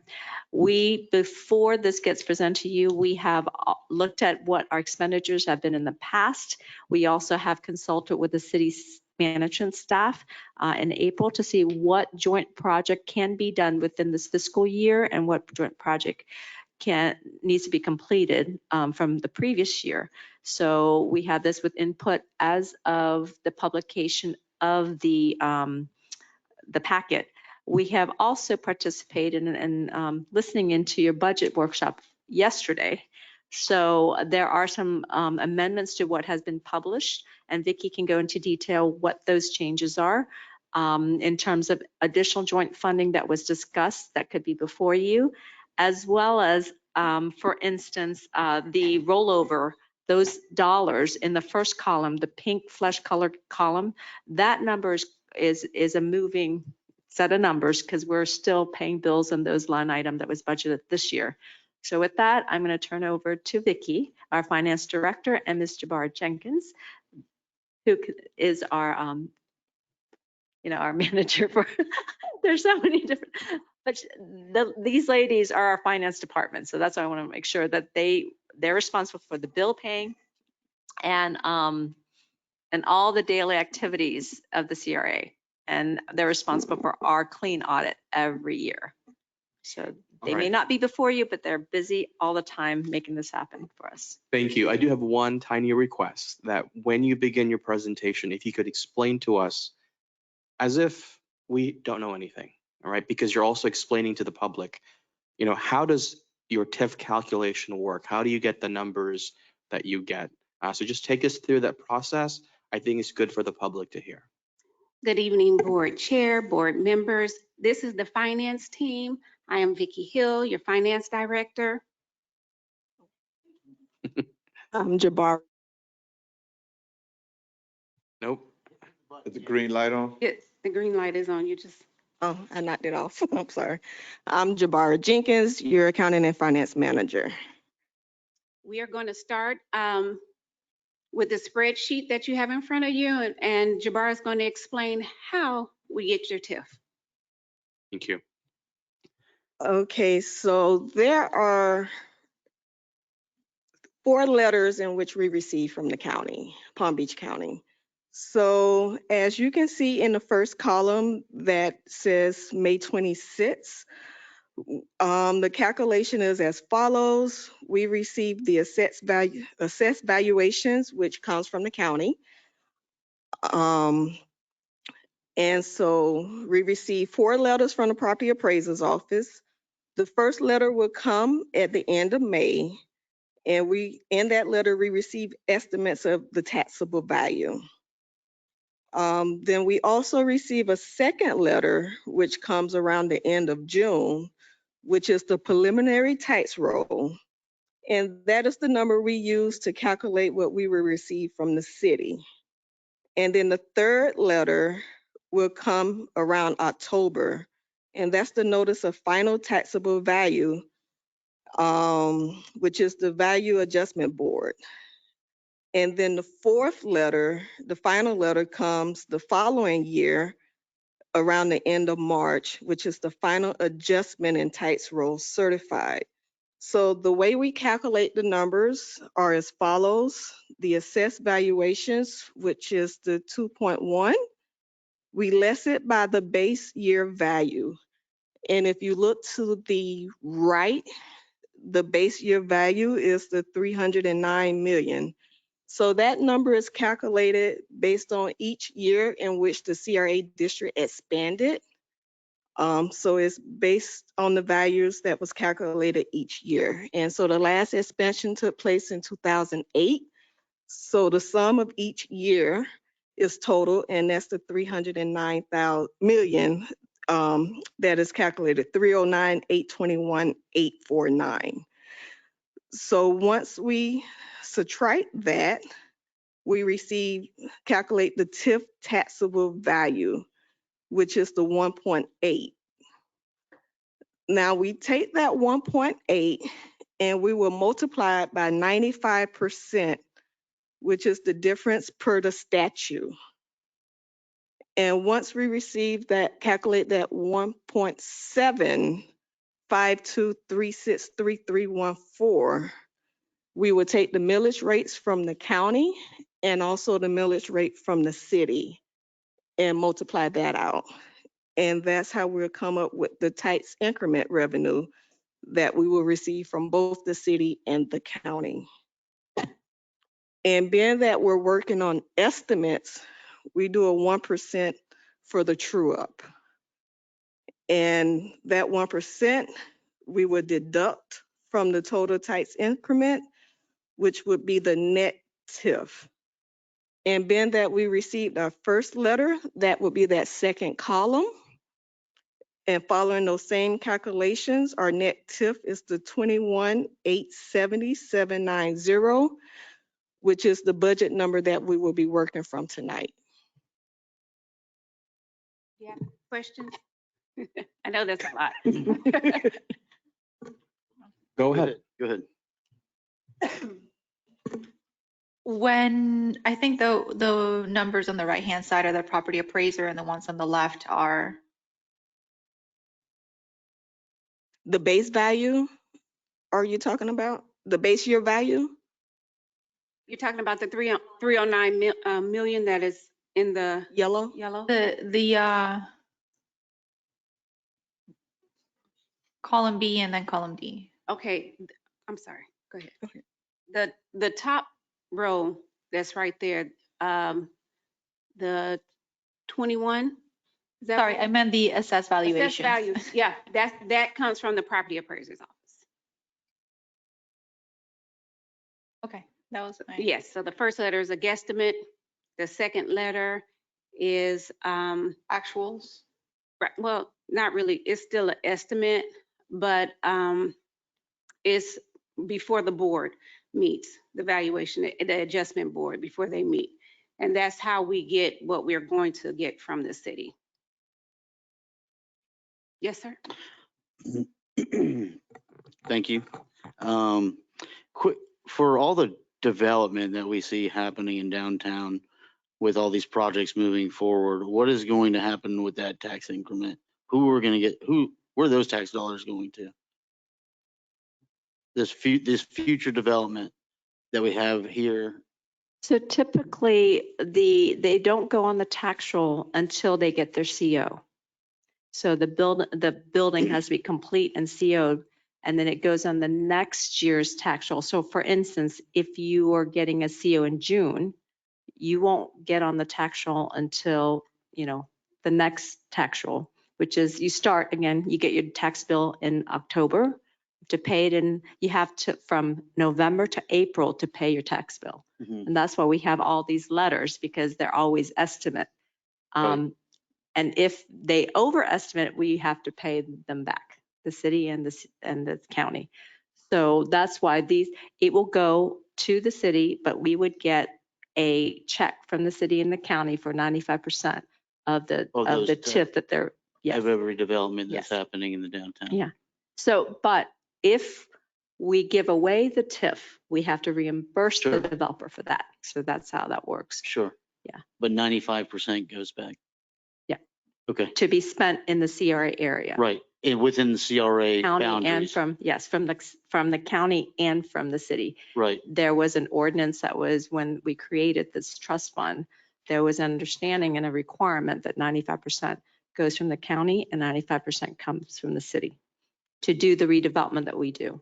Right. And then as a result, the CRA board prioritized those projects Mhm. that's needed every year when you do your project allotment, and then also any joint project the city that needs within our statutes to do, the infrastructure project, any of the funding that we need, we jointly work with the city as well to pay for those costs and prioritize them for that year or the year thereafter. Okay, perfect. Thank you. that's all for this. I'll have some more questions and comments later. Any other questions or comments from my colleagues? All right, thank you. All I'll say is I like getting that county money. You know, we want that county money coming in here, so. Can you Right. Vicky, let us know what was the last or the recent amount of money that we have gotten in contribution from the county? Oh, the tip that was I do have received. one question. Go ahead, board member, while I look up the numbers. The 1% for true up, that's like excess power generation. How are those funds used? What are we? No, what happens is most of the time, Could you speak into the mic, please? oh, I'm sorry. Most of the time, we get too much. You give us too much money. And so when we get the final in March, exactly how much we were supposed to get, we have to give it back. So that's why we take out 1% and we don't budget that portion. So we'll have the money to give back to you. I see. Okay. Thank you. Yeah, that's pretty good. Okay. All right, so let's we're gonna- continue. And there was that number? The question was for the total TIF receipt for this fiscal year? For the county, from the county. Oh, I don't have that separated out, but I can tell you the total for county and city. Oh, you could, our annual report has it based on the last audit, it was at 6 million approximately And we're getting 8.2. Yeah. But this is year, this year. but yeah, but that's an estimate, but It was So- about 6 million. Sorry. Usually I would have it on here, but I took all of that off. yeah, this So is I just can give you- estimated that you'll be the contribution from the county's part. All right, sounds good. All right, let's continue with the presentation, please. Okay, moving right along. Okay, we did watch yesterday when you guys were doing the budget with the city. So I'm sorry. it's okay. So we We're do there know with that you. you have a choice to make in regards to the millage, which will affect us as well. So we are prepared to let you know it's only $84,000 difference if you go take down the millage. It's only about $84,000 less that we would get in order to budget. Wait a minute. Which The 0.0. number, which millage rate? Oh, Hold on one reduction did second. Let me just be really clear Yeah. because there's some confusion and some concern.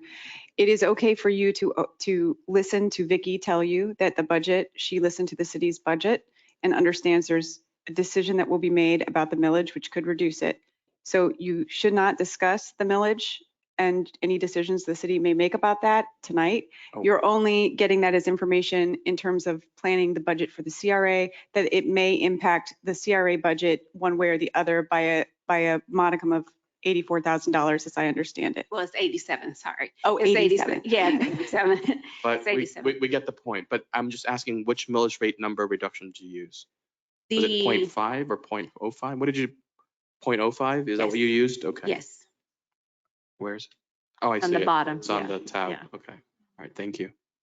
So we will be using the 21,870,790 that Jabara told us that we would get from her calculations. And then when we add in the marina, we're going to do 1.1.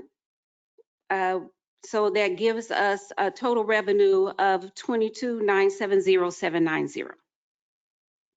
After we have our debt service, which is 2.1 million, then we have operating expenses. We guesstimate at 3.9 million, and then we are going to take out the marina. We do a zero-based balance budget when it comes to the marina. So then we have to pay our TURFA. We're not sure, again, because of the millage, how much that is going to be. So I still have that in blue. Vicky, Yes, sir. before we continue, could you just elaborate on the debt service? What is the debt service on?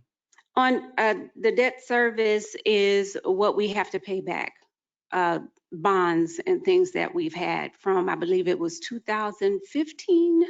Bonds for, projects that we had. This was prior. We refinanced a bond and it It's was okay. on, If you could yeah, just it get was me that on, I'm just information. trying to think Yeah, of what and the if you could get me projects that were. information, it's fine. It can Oh, wait. And absolutely. send it to the board. Oh, Yeah, thank yes, you. we can get you that information for that. So we have that debt service that we need to pay back. Then we have our TURFA that we need. We only have 3. We're year 10 for Seaborn Cove, year 9 for the Preserve, and then 500 Ocean, we're at year 5. And then we take out for Town Square that 3.55 million. 1 second. Yes. And I'm sorry to go back to the bonds, You're good. but really quickly, when was the last time we refinanced that? That was, I'm just looking for opportunities for savings. okay.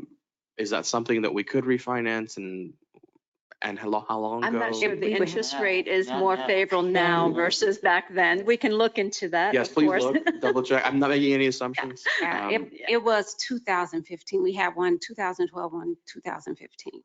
So, but I will get you that But if information not now, maybe, in the something to future. keep in the back of our minds. Okay.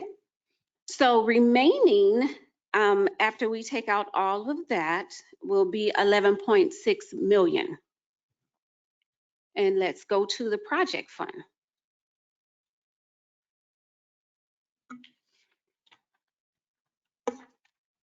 Now, we are going to have a master ILA with the city. And we have some things in there, MLK Boulevard, streetscape, design. We have JC Park, which you guys approved last year. We still have that money there. Seacrest Boulevard improvement design, East Ocean Avenue streetscape design, 2023 US 1 beautification project design. So we had the $250,000. We're suggesting to add 450,000, which will be 700,000 for that master ILA. This year, we're looking at acquisition and design as the majority of our expenditures.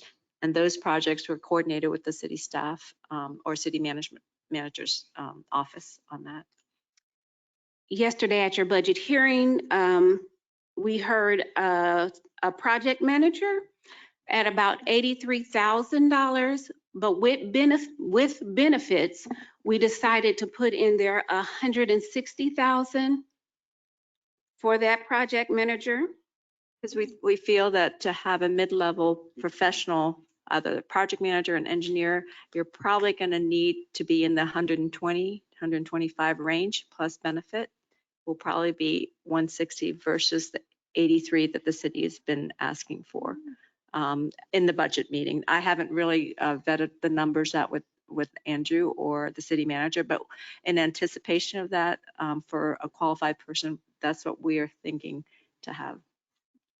Our joint infrastructure projects in the heart of Boynton, we have $200,000 already this year.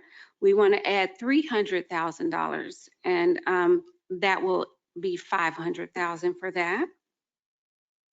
We still have the money for the future grocery store in District 2. So we want to add the 210 that you approved this year and add another $500,000 for that. In the heart of Boynton, we have a local match for stormwater. We put in there for $250,000 for that. Could you remind me the backstory to the stormwater? So we had met with city staff that there are some analysis and research to do some flood mitigation for the properties north of Boynton Beach Boulevard on both sides of Seacrest. Again, we don't know if we will get the grant, but in anticipation that it's going to be submitted this year, we just want to make sure, and we know the city will not be able to do that. So it is within our purview to help. So we can do infrastructure and drainage. So we're setting aside that amount for local match. And when would we know the results of this grant? We just had the meeting just a couple of weeks ago. We don't know yet, but I'm sure I will coordinate with Tess and Chris Roshak and Poonam to see. I guess what I really want to know is if we're going to find out in a matter of months, is this money potentially going to be freed up, or it's in the order of years that we just keep setting this aside until such time?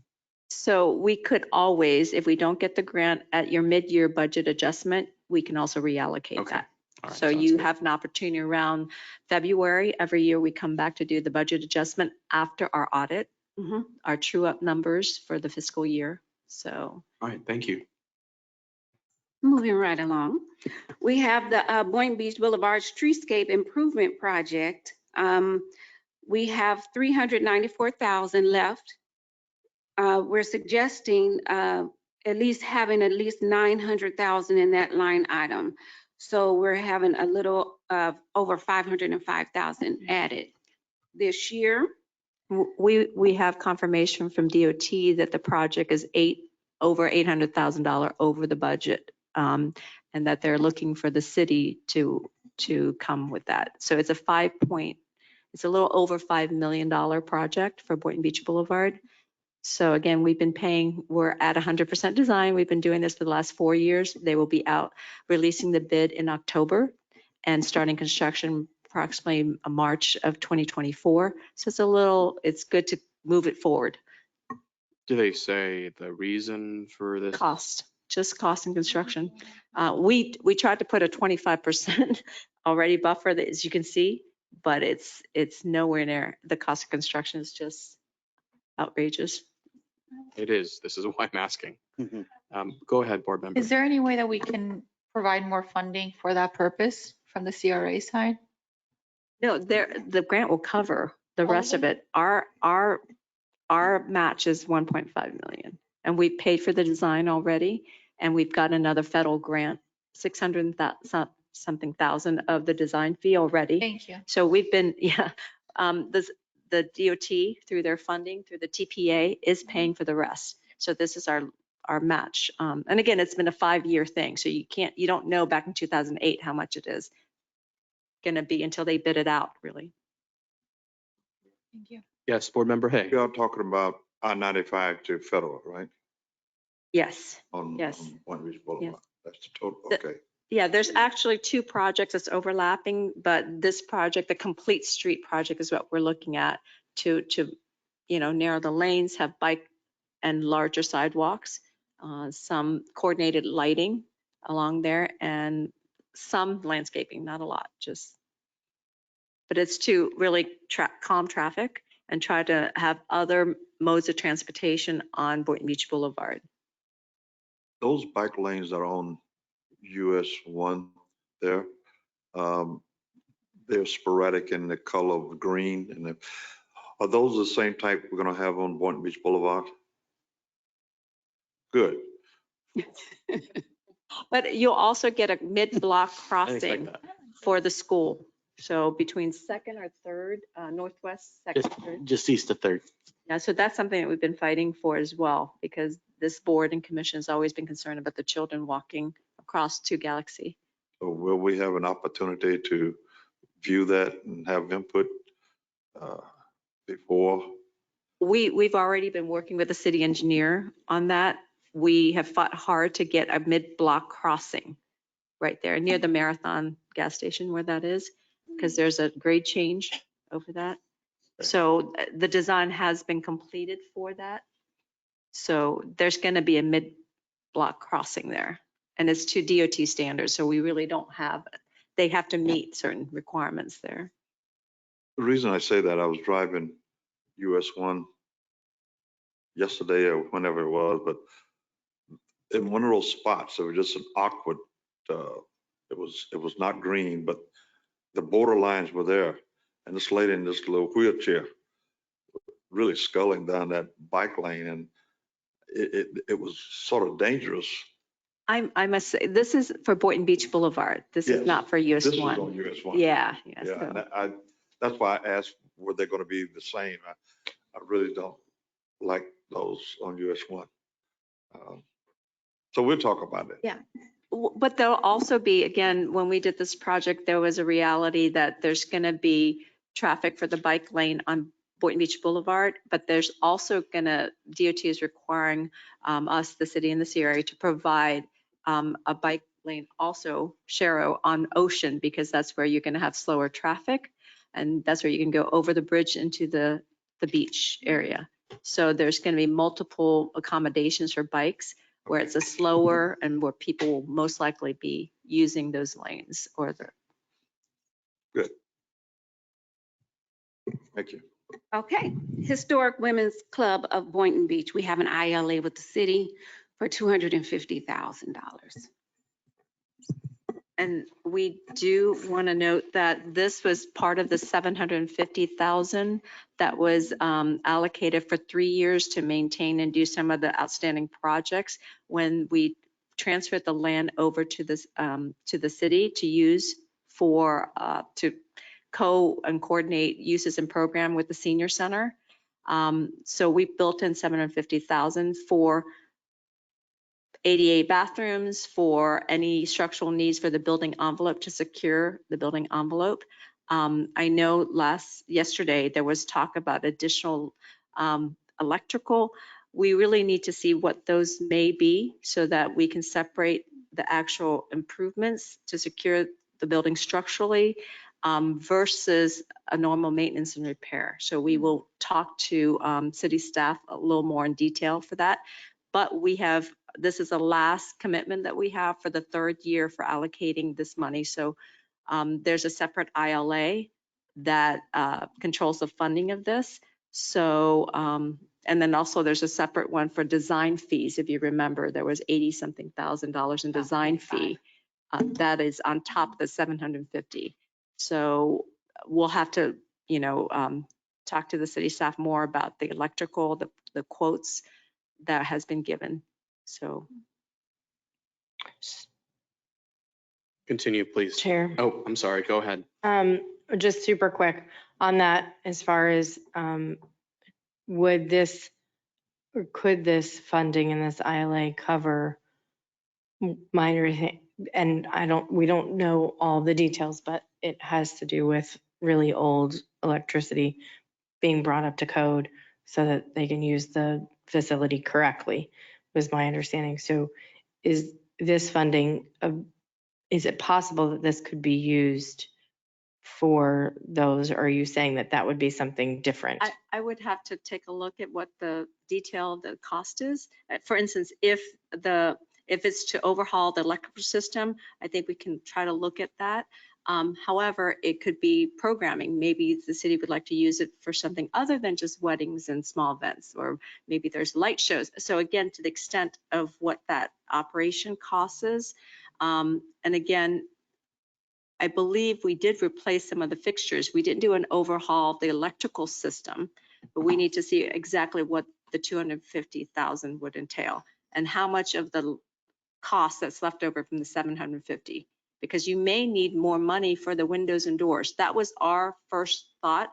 We need to secure the envelope and not have any penetration in before we start looking at the insides of the building. Okay. Right? Well, if you could just check and let us know we will work. I think what we can just do to help the we city just with that heard this facility. weekend Right. about that. So Yeah, we all yeah. kind of just heard So- about it. So if we do need to bring that up, there are some funding that may be available, but we just need to make sure that it is something that is more of a capital expenses. That Got it. is an excellent point, board member. Talk about this at the joint meeting. Mhm. This is just, I don't know. So what I want to say is that A, it's a great point. B, it's a great point because we don't want to doubly spend on something that may already be covered, Mhm. because I only heard electrical. I don't actually know anything more than that. So please, yeah, do talk with the city and Yes, so we'll make sure vet we're that not out. And double funding. I would rather we talk to the city and bring that back to August for you all to, because I don't think this needs to be mixed in with the city's budget purposes. The asking now is for 250. We'll try to figure out if it's something that we can handle a cost share per our statute requirements. Right. Okay, great. Thanks, Twee. All right, let's continue. Marina ERM monitoring wells and potential remediation. We have 500,000 there. All right, Dwayne, you're going to have to give some backstory to this item. All right, and then maybe Tim can help me out on this. So we have some monitoring wells that we may have to install in the marina. It has to do with our petroleum, the spill bucket. So this is the bucket that catches the residual when you fuel your boats. So there was back in about 2008, two directors before me anyway, there was a notice from the Department of Environmental Protection, the state, that there's some need to install wells and really to fix a problem, a breach. That was not brought up to us until recently, that they have not, that project was not completed. So since then, the reason why it was brought up to us, the county is contracted out to do the monitoring of these facilities for the state.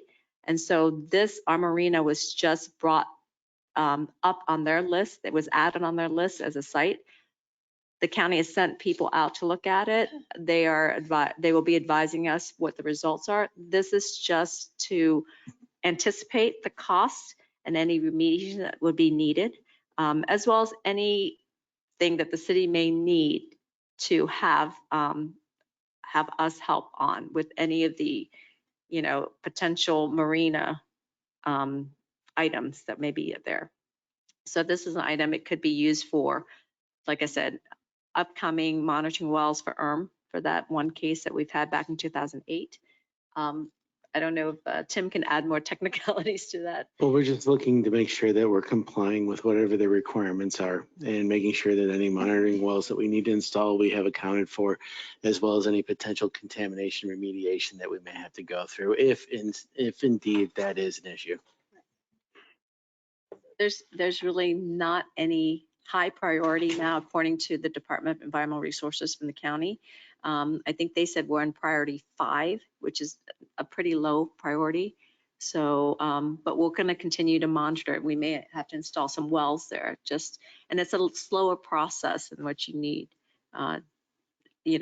so they have to monitor, see if there's any critical remediation that needs to be done. But we'd like to we don't have the cost, obviously, but we know that it could be expensive if you have to remediate, and we'll have to have funds available for that.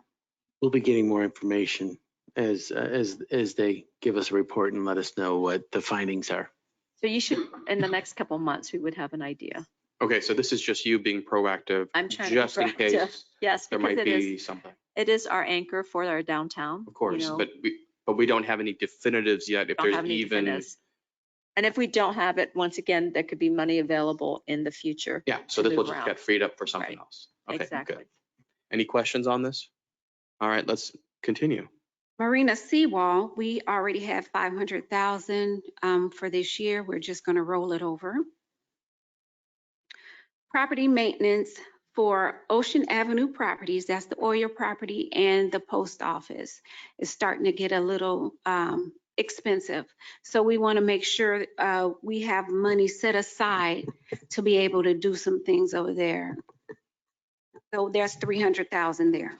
So what would this be for? Yes, just to add. So we recently did a structural analysis for the post office, and there are a lot of equipment that will need to be, looked at and replaced. We are looking at costs right now, getting cost estimates.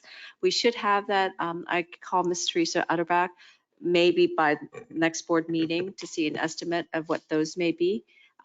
Same thing with the Oyer property. We had an air conditioning problem this past weekend. So we never thought that we would hold on to these properties that long, right? Oh. Exactly.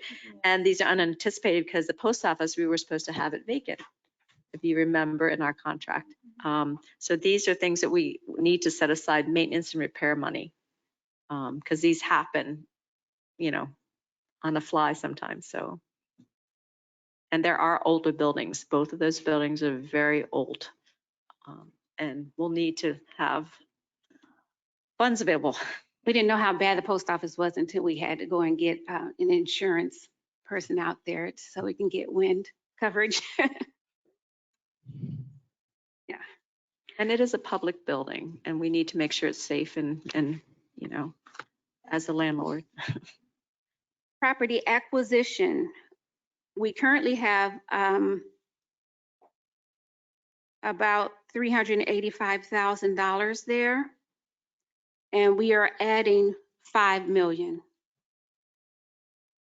If you want to make adjustments, you want to wait till we go through everything? Yeah, let's Okay, go through the okay. whole thing and then we can recommend, comment. Okay, thank recommend changes. Okay. After. The neighborhood police officers program. We have allocated $695,000 for them. We got that from actually the police, and their ILA amount, it looks 694,315, and so I just rounded it up. And that includes one additional sworn officer. Right now we have 3 and a CSC. But the police department would like to have, just so that they can allocate their team. So 2 team members per, per, I guess, shift, I mean. So they're requesting an additional NOP officer. So it'll be 4 total. They don't feel like they need a CSC officer. Right. And the captain who's overseeing is not in this budget. It's Captain Brodowski is here to answer any questions. That includes their operating expenses and training and everything, Okay. besides their salaries and benefits. Do we have the, we will have the backup, or do we have the backup? too? We do there. have the backup for them. On the next page. Yeah, it's on the next page.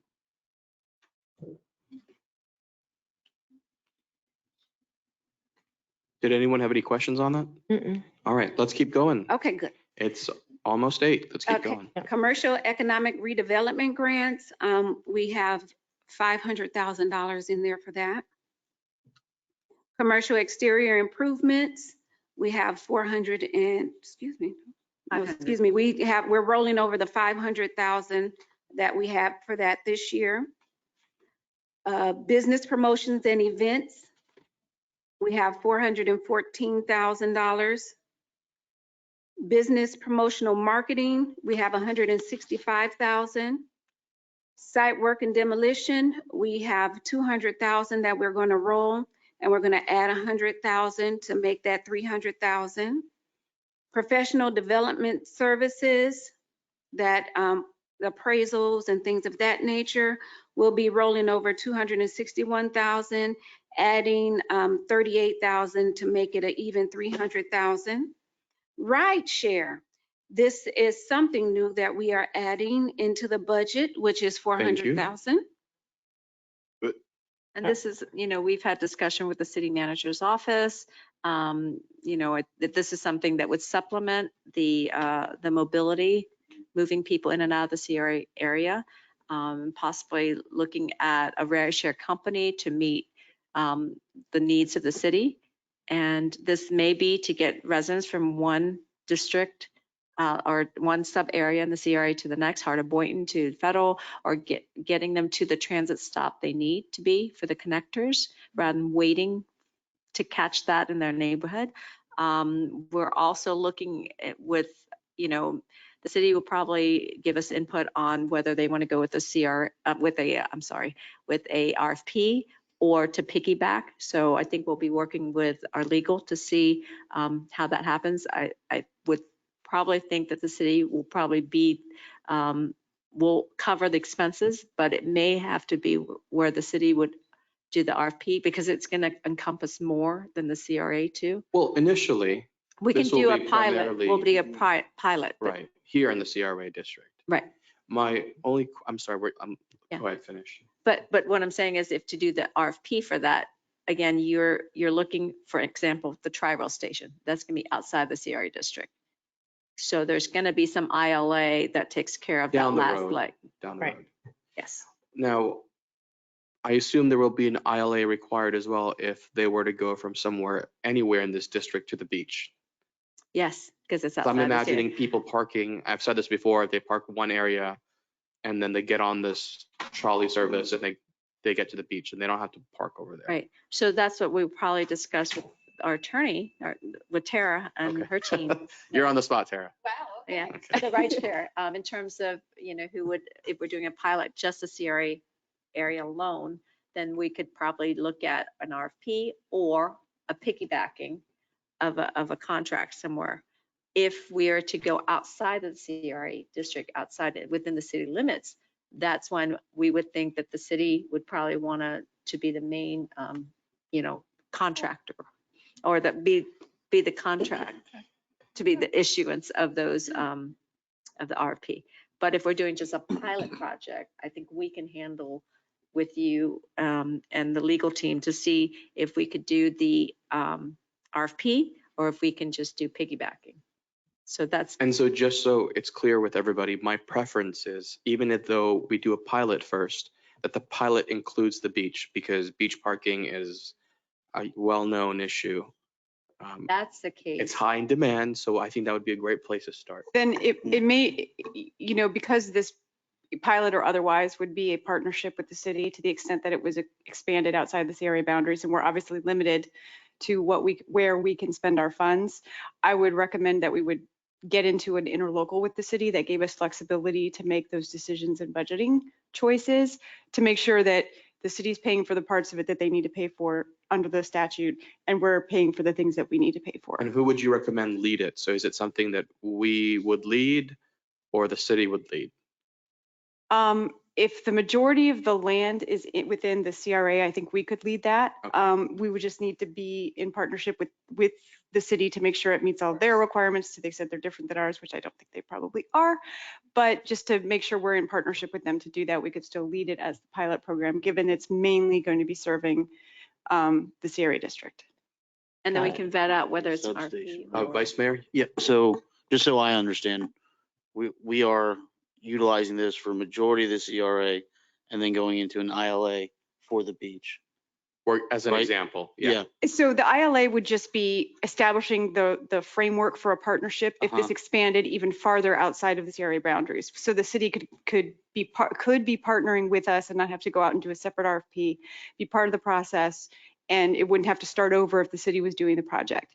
So if we have that interlocal sort of setting out the fabric of how reimbursements and everything would happen under the statute, it gives both the city and the CRA flexibility to determine how to make that project work citywide and specifically within the CRA. So would we do the ILA first, or should we just, do the RFP or the piggyback? I think that's what is the best and most expeditious way of doing it?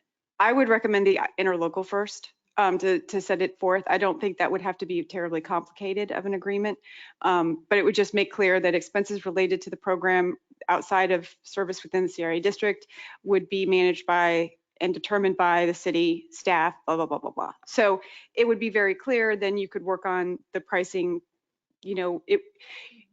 set it up so you don't have to continually come back and amend it. Does that And we make can sense? do that. And we can do that. I'm sorry, go ahead. Sure. It's okay. I think we're going to say the same thing. Well, I don't know. Workshop. No, absolutely not. So while all of you work on the ILA, I mean, we still need to answer the question, are we going to do an RFP or a piggyback?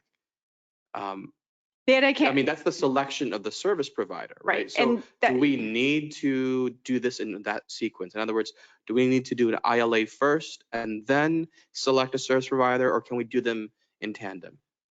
We can probably do them in tandem, but I would recommend to do the ILA first, because once you get the piggyback, you still have to do terms specific to your jurisdiction. So you pick your service provider through the piggybacking, and that gets you as far as choosing the entity, but then you have to set up your own parameters, and that's when you would need to have the previous agreement with the city about how that's going to work in terms of funding.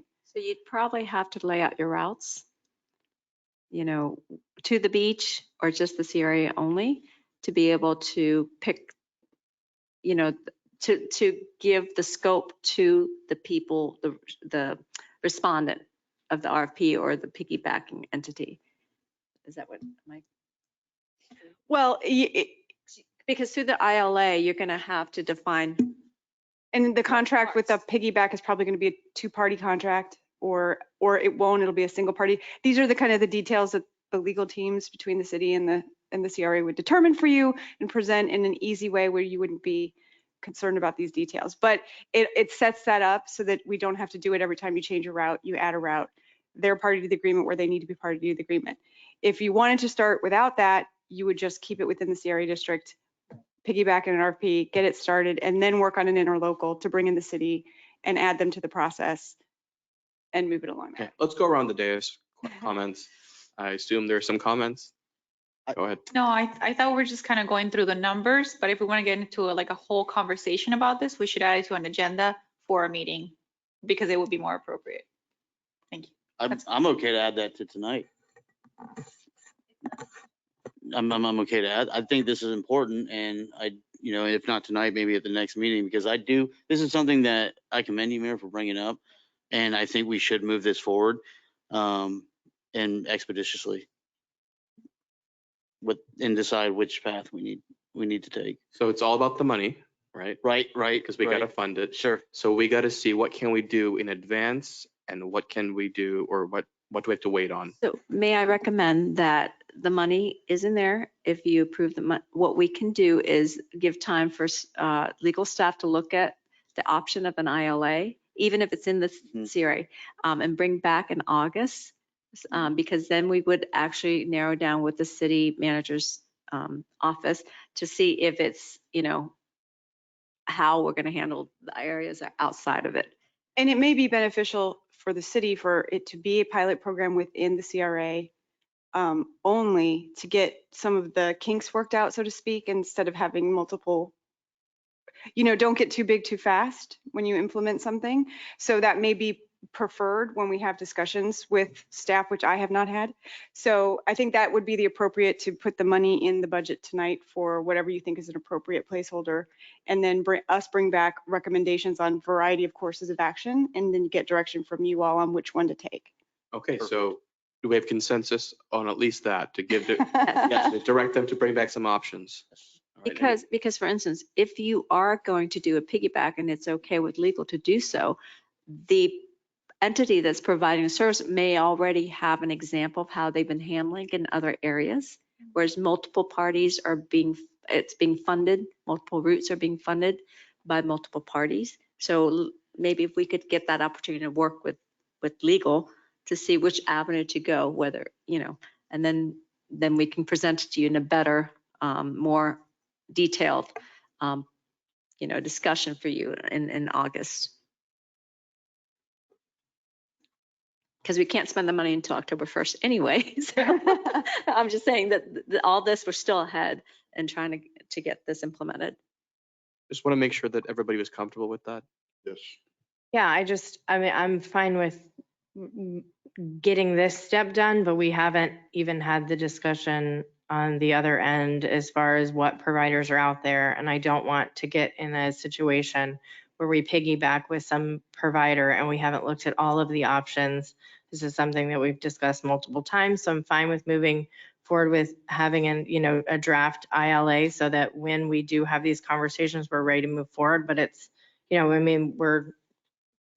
haven't even looked at options and we're making decisions on moving forward with something that we haven't even talked about. Piggyback, that's what I'm saying. So we really need to look at those with legal staff first. Right. Well, and a piggyback on when some other city is doing it may not be ultimately what we want to do. And if we streamline it and say, this is the route we're going, and now we're ready to sign a contract and we pick some other city's piggyback and then it's not really what we want, then we're right. Then, so, I'm fine with moving this forward so that we have this thing done and it's budgeted but I agree with you, board member. We want to make sure that we select the best provider, that we don't get ahead of ourselves, but nothing is final. We're just going to give you more detailed advice than we're able to give you tonight. Right. Okay. All right. Thank you, Vicki. Right along. We have our legal services. We're going to put away $250,000. The CRA plan, we're going to add $300,000 for the CRA plan. And then contingency, we have $140,000. We're going to roll over at 60 so we can have an even 200. And if we do all of that with no changes, I still have a remaining balance of a little over $474,000 that you need to place somewhere. So do you have any suggestions? I know the vice chair's been waiting. Yeah. You can begin. So I see property acquisition, and one thing that I do want to get a line item for, granted, if it's okay with you guys, is maybe entertaining an acquisition specifically for a parking garage in the downtown district. As we know, we have a lot of development coming forward, and I want to make sure that we have a line item dedicated to some type of parking structure, whether that's a sole building or if that's going to be a partnership. I want to make sure that we are budgeting for this and that we are hearing and listening to the residents that live in the CRA district that fund this budget and really take that seriously. So I would propose the allocation remaining. I would like to also maybe, I know land right now is pretty expensive, but I was thinking between 1.5 and $2 million for a line item for acquisition specific for parking. Thank you, Vice Chair. That is very, very interesting. I have so many questions, like, is that enough money? Where would it go? But we don't have to answer all that today, right? Yeah. Let's go around the dais, and if staff wants to chime in, feel free. Thoughts on the proposed line item for a parking structure? We can begin on my left this time. What are your initial thoughts? And this is just initial thoughts. So. No, I mean, I'm fine with setting aside money for that, but I think we haven't done we've specifically asked staff to come back to us with a parking analysis on where we are as far as parking with projects that are coming up. So I'm fine with allocating that. If that's the consensus of the board, but to say that, I mean, obviously we can move stuff around all the time. So it's just setting it aside. If it comes back that we need to build a parking garage, that we have that. Do I want to just have some self-sustaining parking garage in the middle of downtown? I don't know that that's really, aesthetically pleasing, but if we're desperate for parking, then we'll do what we have to do. But so I'm fine with that. I don't see any harm in allocating that. I don't know that we need to put 1.5 million in it, but I'm comfortable with having a line item that's specifically for that purpose. All right, Board Member Hay, your initial thoughts? My initial thoughts, at the rate we're growing in Boynton, we really do need that. I'd just like for staff to form some magic and let us know where we're going to get those funds from and to make things balance out. So I think it's a needed item that we do need to put some thought in. But, just where the funding and property is going to come from, we just need to really look into that a little bit more. But I think it's a good idea. All right, Board Member Cruz? Yeah, I definitely do think that we might need additional parking in our downtown, and I would support putting some money aside for that purpose. Yep, that's fine. All right. And I just want to say, maybe, I guess within the CRA district so my vision is we have to provide parking. I think we all agree there. That is inevitable. And we have a lot of development happening that we will continue to see an increase in our tax rolls. And so I think it's complementary to some of the other projects that we have put forward. So even if it's maybe not on Ocean Avenue, right? And I totally hear what you're saying. And if it is, dress it up. I just, I think this is a conversation, and not just a conversation we need to have, but, continued action, initial action that we should have. So even if it's not, right off of Ocean Avenue, maybe somewhere else that could connect, the downtown within the CRA district, I think is important. But I definitely can respect and understand the aesthetics of a big block in the middle of the ocean. So, yeah. And then you want me to go through anything else, or you want to? Let me just chime in for a moment here, which is thank you for bringing this up. There's no question that we need more public parking. I'm looking forward to that parking study that we previously talked about, because that'll give us some sort of baseline of how much it is that we need. And as new projects come along, that will also add public parking. So I do have a quick question for you, Vice Chair. This is only for acquisition of the property, not for construction. Correct. Right? So Because this construction is going to be 10, 15 enormous. times from what I'm proposing, right? I mean, yeah, this is just for land acquisition. And let's say this parking study comes back and there's a recommendation, and we have some money set we're aside. good. We can start looking and we can take action. And then, then we can continue the conversation on whether this would be a triple P or something that we would, look into in-house, et cetera. Right. I mean, you've all heard me say in the past that maybe it's time for us to start thinking of a public parking garage. But the format of that, that's to be determined. Do we have a partner? Is that something we do ourselves internally? Is that something the city does instead of the CRA? Still so many questions to be determined, especially because CRAs will, terminate eventually. So yes, I will support putting aside some money. So depending on what that study says, at least we're a little bit more prepared.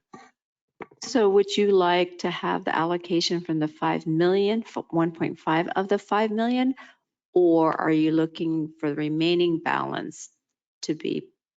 Because again, we will be looking at some money for the Women's Club electrical. So I would, at least have some money for some of the other projects we've talked about. Good question. Yeah, I mean, I think realistically, so if you needed, let's say, an acre, let's pretend that we need an acre of land for a parking garage. So, that's probably so it depends $2 on the million. location Right. of the land that you're buying. So Sure. if you're buying on the west side of Boynton Beach Boulevard, for instance, some of the costs that we've seen at the offering, like Mr. Bonfiglio, it's around for a small parcel, you're looking at about 700,000 an appraised value.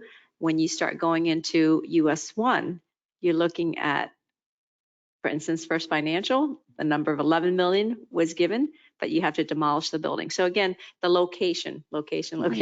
So, and the parking study could identify where would be the much appropriate places for that. So you're looking at about $100 and something a square foot versus double that as you move east and as you move closer to Delray. So the land value fluctuates that much.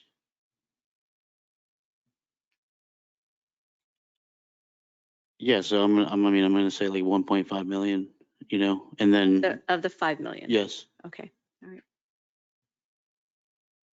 And then if we have properties that are. Or I'm sorry. Let me make it even, right? And just do 1 point.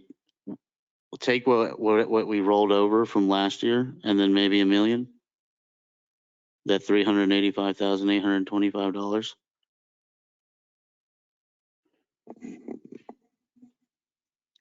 So you're looking at from the total 5,385,825, you want $1 million from there, correct? 1.3. 1.3 million. Okay. Yeah. Okay. Okay. 1.385. Right. Just 825. making that acquisition down to 4 million. And that's okay, because we did that with the grocery store. If it's a multi-year, we can add more as Right. you see fit. Because I knew it's not something that we're going to magically have money immediately, right? So it's Sure. work our way there. All right, thank you, Vice Chair. Let's go to other board members. Board Member Kelly, you have your hand. Because of the potential for being able to assist the city with Women's Club, I would like to maybe take some of that, allocate the balance remaining, and add a little bit more to what we have budgeted for the Women's Club, so that we can assist with some of those repairs so that it becomes that income generator that we're all depending on. That's my my thought on Where that. is that line item? Could we move up the screen? Um, Did I miss it? it's the we have 250 in it now. Oh, there we go. I think Twee says that she was going to look into the electrical. It'll be a different line because that's an ILA for the 250,000. So are you saying that you want to have the remaining balance of 474 to go towards the electrical? Well, I don't want to be greedy and take all of it for that purpose. Thank you, because we haven't all spoken yet. but Right, thank there's you. other people that have spoken, but I would like to, ask the board to consider putting a little bit, like I said, I mean, it can be a separate line item for potential repairs and. Yeah, I think we can put it in there, and we will probably have to amend the ILA to give the city more for that item. So either way, we have to amend the ILA for that. I wouldn't do a separate ILA just for the electrical. We would just add it to the scope of work for that. Long story, it can be part of that line item as opposed to separate. Thank you. All right, thank you, Board Member. It'll Board be Member, 250, Vicky, I think, was the asking. Yeah. I'm sorry, were you finished? Yes. Okay, Board Member Hay. I'm good. Okay. Board Member Cruz, and then I'll go. Okay. The only two things that I want to bring up, and I'm going to have to lean on staff and council if this is appropriate for CRA or perhaps not, and we'll do it for the city. Number one, I think it's time for us to upgrade these, what's the proper term? These marquee welcome signs. Yes. I know, for example, Del Rey has those, beautiful when you get off the highway exit, something along those lines for the CRA area. But I could also see that being a city item. So I was a little torn about that. The second item is, I did see if we could scroll up on the screen. I just want more clarification, because if it's not what I think it is, then we may want to invest more. But it's really about beautifying some of primarily the federal, right? So I've had extensive discussions with multiple parties about this.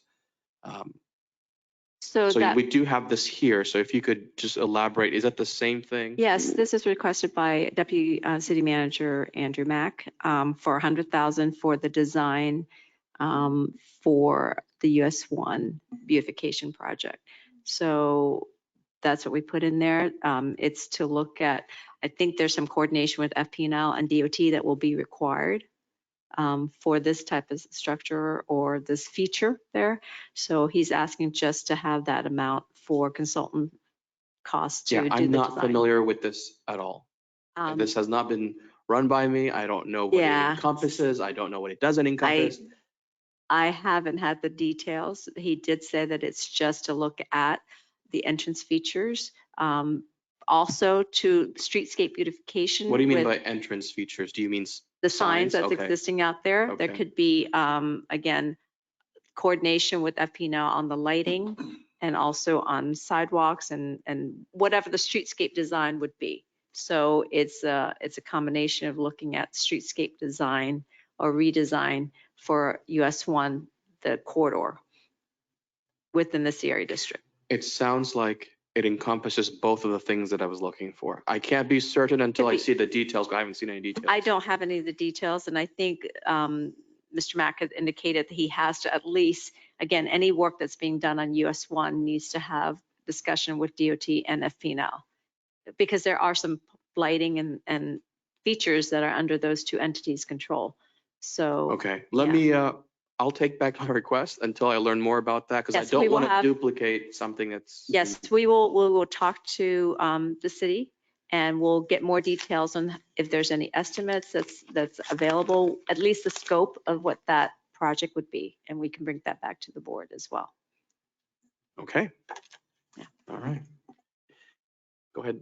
No, you beat me to it. I think it's overdue, US one, and I think, that whole east side of Federal, there's definitely some opportunity to beautify, whether that's, roads, landscaping.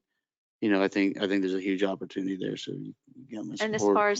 as far as Boynton Beach Boulevard is concerned, I would suggest that we wait till the Complete Street project is done to see what available land area we have, because we don't currently own the properties adjacent to the entrance off of I-95. And it could be one of those projects where we could do an ILA with the city, and it could be a really public engagement as to what the entrance is, similar to Del Rey, where they have those entrances. But we won't know what's left over until the project's done, the roadway project's done, and may require us to get easements from property owners to do those entrance features. All right. So it sounds like it's covered. Thank you.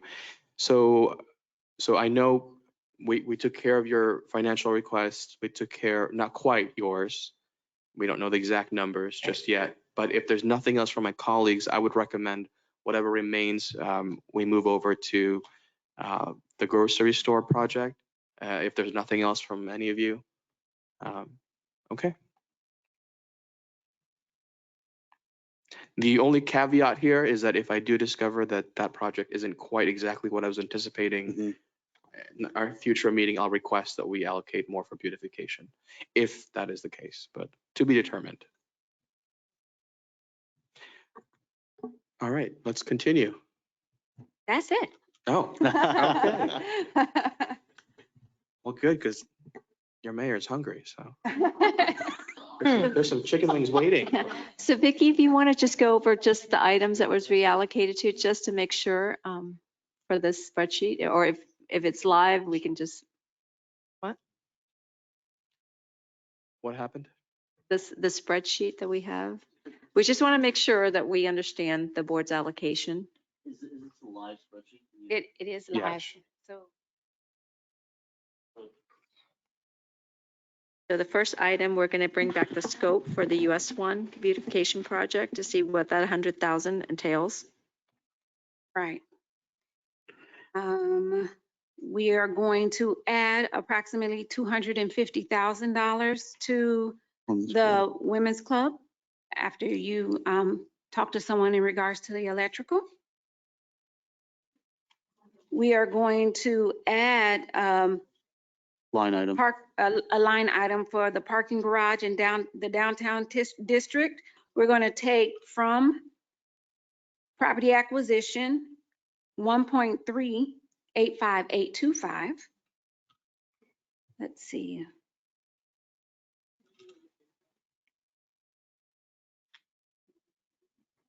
We're going to add a line to upgrade the welcome signs. Not yet. We're going to wait until The remaining of the 470 something thousand change will go towards the grocery store.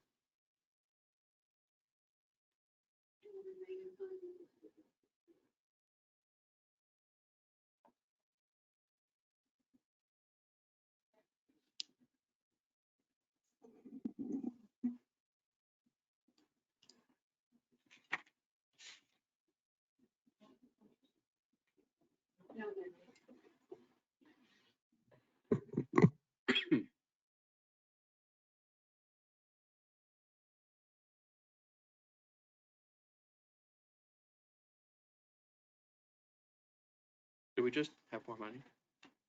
Yeah. We still have the other line. Conversation go. I think I think that's. yeah. Yeah.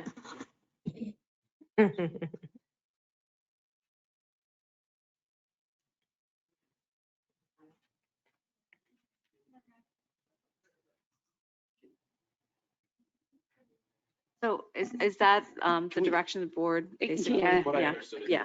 Okay. So you'll see it now next month, everything and We need to add yeah, Zeros to that. or was it 385,825? Yeah, 1,385,825. 1.385825. No, 0.3. it should be 385,825. 85825. I see you. There we go. So just so that you guys know, in the peach, the 385,825 Mhm. is going to be taken out of the peach and added down that in the peach. So you'll see it differently, but the end result will be the same. Yes. And that will be it for us if that was what you asked. Looks like it. And the remaining balance will be in the, Should be zero by the end. correct. It should be. There we go. Okay. Perfect. Go. We did it. Thank you, Vicky. And Gerard. Thank you so much. All right, thank you so much. All right, thank you. That concludes this item. We're now moving on to the only item under section 15, which is 15C, MLK Junior Boulevard Corridor Mixed Use Update, Part of Boynton Village Apartments Update. Thank you, Mr. Tack. All right. This is just an update on our MLK corridor mixed use project. It's going to be providing 124 affordable multifamily rental units as well as over 8,000 square feet of commercial. There you can see the face of the east building. You can see that they're starting, you can see that the parapet walls, they're adding material to it.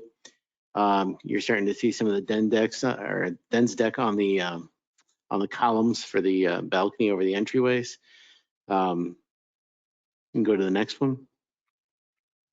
This is the back of it. And actually, if you've been out there lately, you can actually see some paint on these as well. And so it's a little bit, it's a little deceiving. The exterior, you actually see some paint on this, so it'll be nice. If you go to the next one, you can see the roofing. And they're just finishing up the back of that parapet wall. As you can see on the sides of the border along the roof, you can see that all the condensing units and the line sets have been set up. It's my understanding that the mechanical's ready to go. It's just a matter of getting power out to the site. Next slide. Right here, you can see the kitchen, so you can actually see what it's going to look like. I mean, that's pretty darn close to what the tenants are going to see. You can see it's didn't skimp on much. There's some definite punch list items in there that are going to have to be addressed, but you can definitely get a good look at what the end result is going to be. It's going to be quite something. And the next slide, you can see that the hallway, they're getting close. We're anticipating starting some of these units, what is it, the CO by end of September, give or take. That's what they're tentatively looking at, but since the last time you've seen this, now you're just starting to see the metal roof go on, as you can see out there. This is the north building looking north from MLK. Next slide. That's looking south towards MLK. You can see that they've finished up the stucco since the last time you looked at this.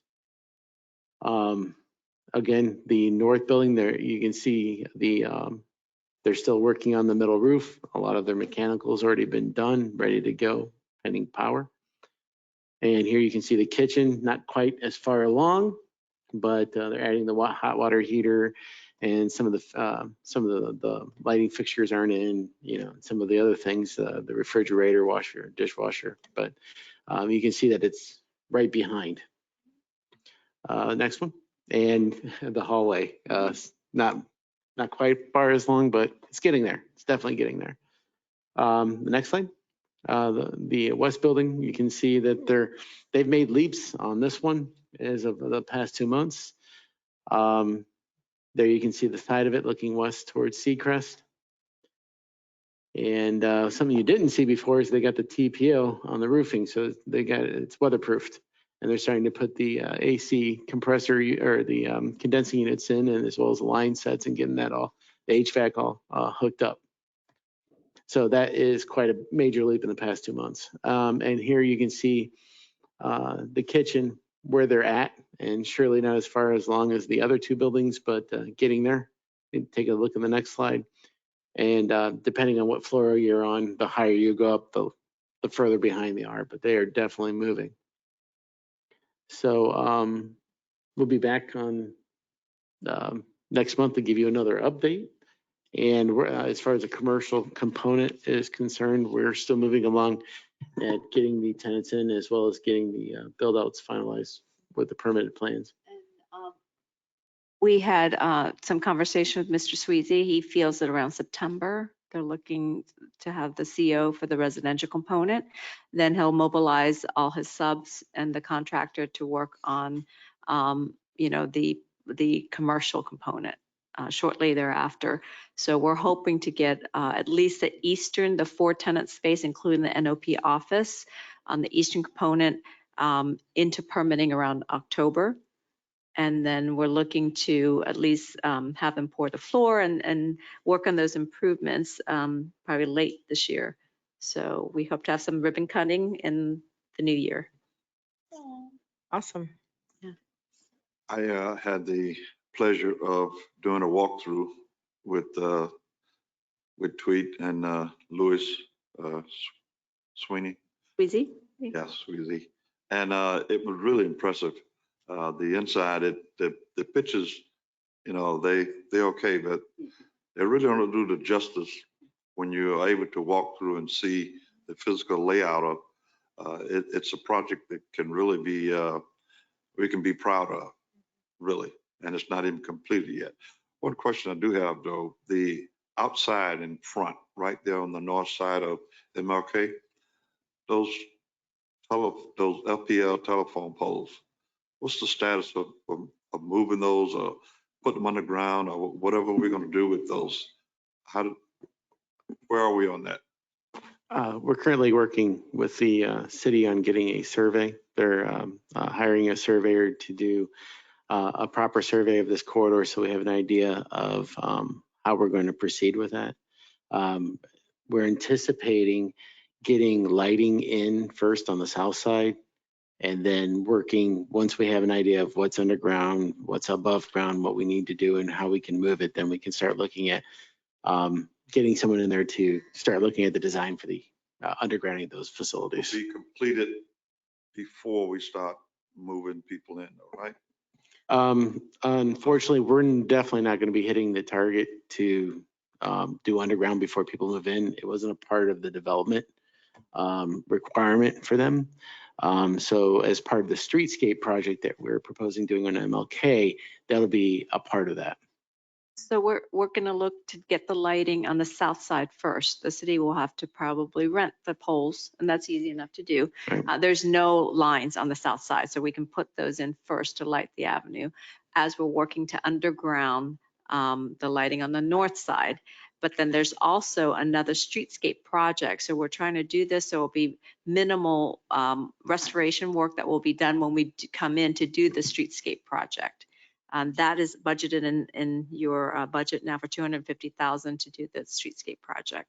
So we're going to do it in 3 parts, but you'll start seeing some decorative lighting on the south side first. And keep in mind, to do the underground, we'll have to coordinate with the adjacent property owners to convert their electrical services from the overhead to The individual parcels. right, which is going to require agreements and easements, as well as hiring an electrical contractor to do the private property work, as well in coordination and anticipation for the undergrounding of the distribution lines.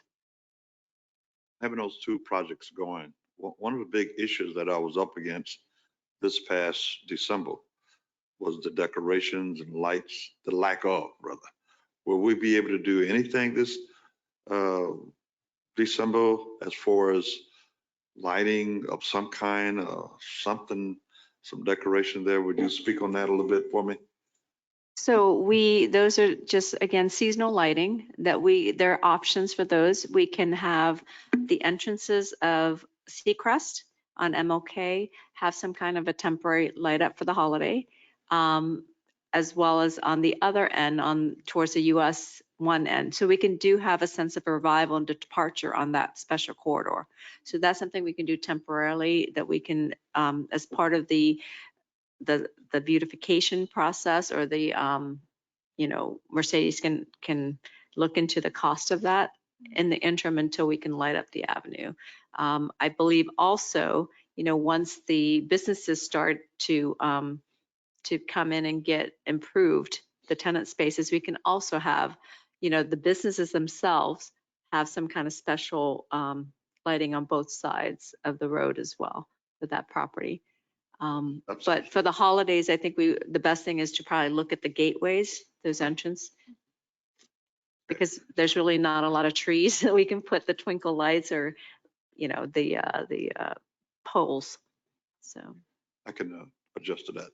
As you go down east going on MLK and you cross the railroad track to the north, as you're going east to the left, is that building right there on the corner. Most despicable building I've seen in a long time. Been there for decades and decades and decades. Do we own that building or is it the city? I think the city is working on that property, if not like tearing it already. down? Yes, I think they're looking at, the last I heard, they probably have possession of that property, but I'll have to verify. The Ho property on the northeast corner. On the of- northwest corner. I'm sorry, northwest corner. Yes. I was looking at railroad. Yeah. Right. Yeah. Understood. Yeah. Okay, so that's being addressed. If the city owns that, there's a great opportunity for us to have some kind of a gateway entrance feature for the holiday, for the holiday decoration and things there as well. Now, the property next to that, is that a church or is that I'm trying to remember, is that a building? I'm looking for this To the north? acre for the potential parking lot. Oh, to the Okay. north of that, the brown building, or are you when you're saying the adjacent property, to the north or to the? To the north. Right. Right. That's that's privately owned, and looks like it's in pretty good condition, though. I'm not sure if you're looking to purchase it versus improvements on it. No, I'm looking for the spot where we could discuss a garage, okay, for downtown, because that's only a few blocks away from where we are developing now. Certainly, if we could somehow make an offer that they can't refuse to whoever owns the next property, if that's enough property. I don't know if it is. I'm not sure if the width is enough. Yeah, the width to the railroad track may not be enough. Yeah, you won't be able to get the ramps in and out with the But what bays about of the parking. property across the street? On the east side of that federal highway. That's already, that's part of the development agreement you have with the Haitian radio We'll talk station, about the it. engineer. Yeah. But we'll look for opportunities as it is. Okay, thank you. All right, thank you. Are there any other questions or comments regarding the MLK project? All right, if there's nothing else from Motion to adjourn. No, Right. hold on before we do that. Do you see why I ask?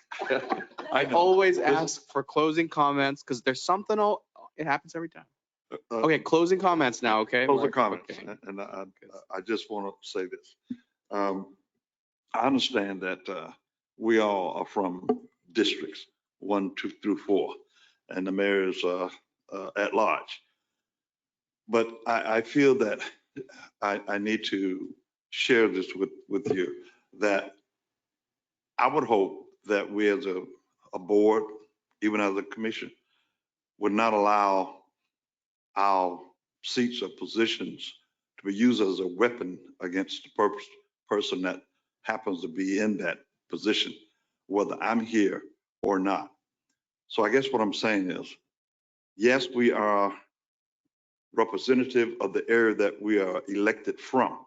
However, we're also commissioners and board members for the entire city. I understand that. But from a commission standpoint, if I can just speak, I'm not going to make any decision legal. I just want to say that if someone comes to me from District 3 I'm going to try, and it could be in any district. I'm going to try my best to help because I'm a commissioner for the city of Boynton. And out of courtesy, I'm going to inform the commissioner of that particular district. Okay, so I'm asking if someone comes to you, okay, with an issue in any particular district, that we would agree among ourselves out of courtesy of the commissioner to inform that commissioner of the issue so that we are not blindsided by that later on down the road, by people coming in here and saying things that you know nothing about because no one contacted you. So if we could agree amongst ourselves as courtesy to each other to inform each other when there's an issue in your particular area, I would greatly appreciate that.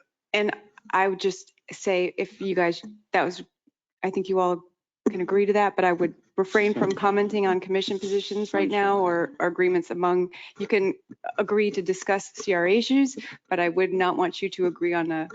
Let me finish what I was going to say. Okay. The other part I was going to say is that we can go through the city manager, okay?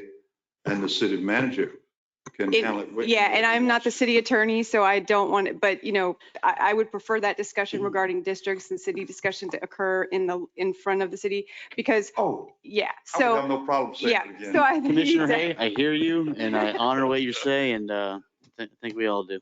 Okay. Yep, and I hope you do the same for me. Yeah, I mean, I tend to forward anything I get to city staff, and I would expect that city staff or CRA staff would then notify any board member of anything that goes on, because I, in an abundance of sunshine laws, don't want anything to ever be perceived in a way. So I typically, anything I get from, I automatically send it to staff to handle. Correct. So that's, Board Member Kelly. Yeah, I think that's enough on this. If you. Motion to adjourn. Second. We have a motion, a second. All those in favor to adjourn, say aye. Aye. Aye. All those opposed, ayes have it. Have a good night, everyone.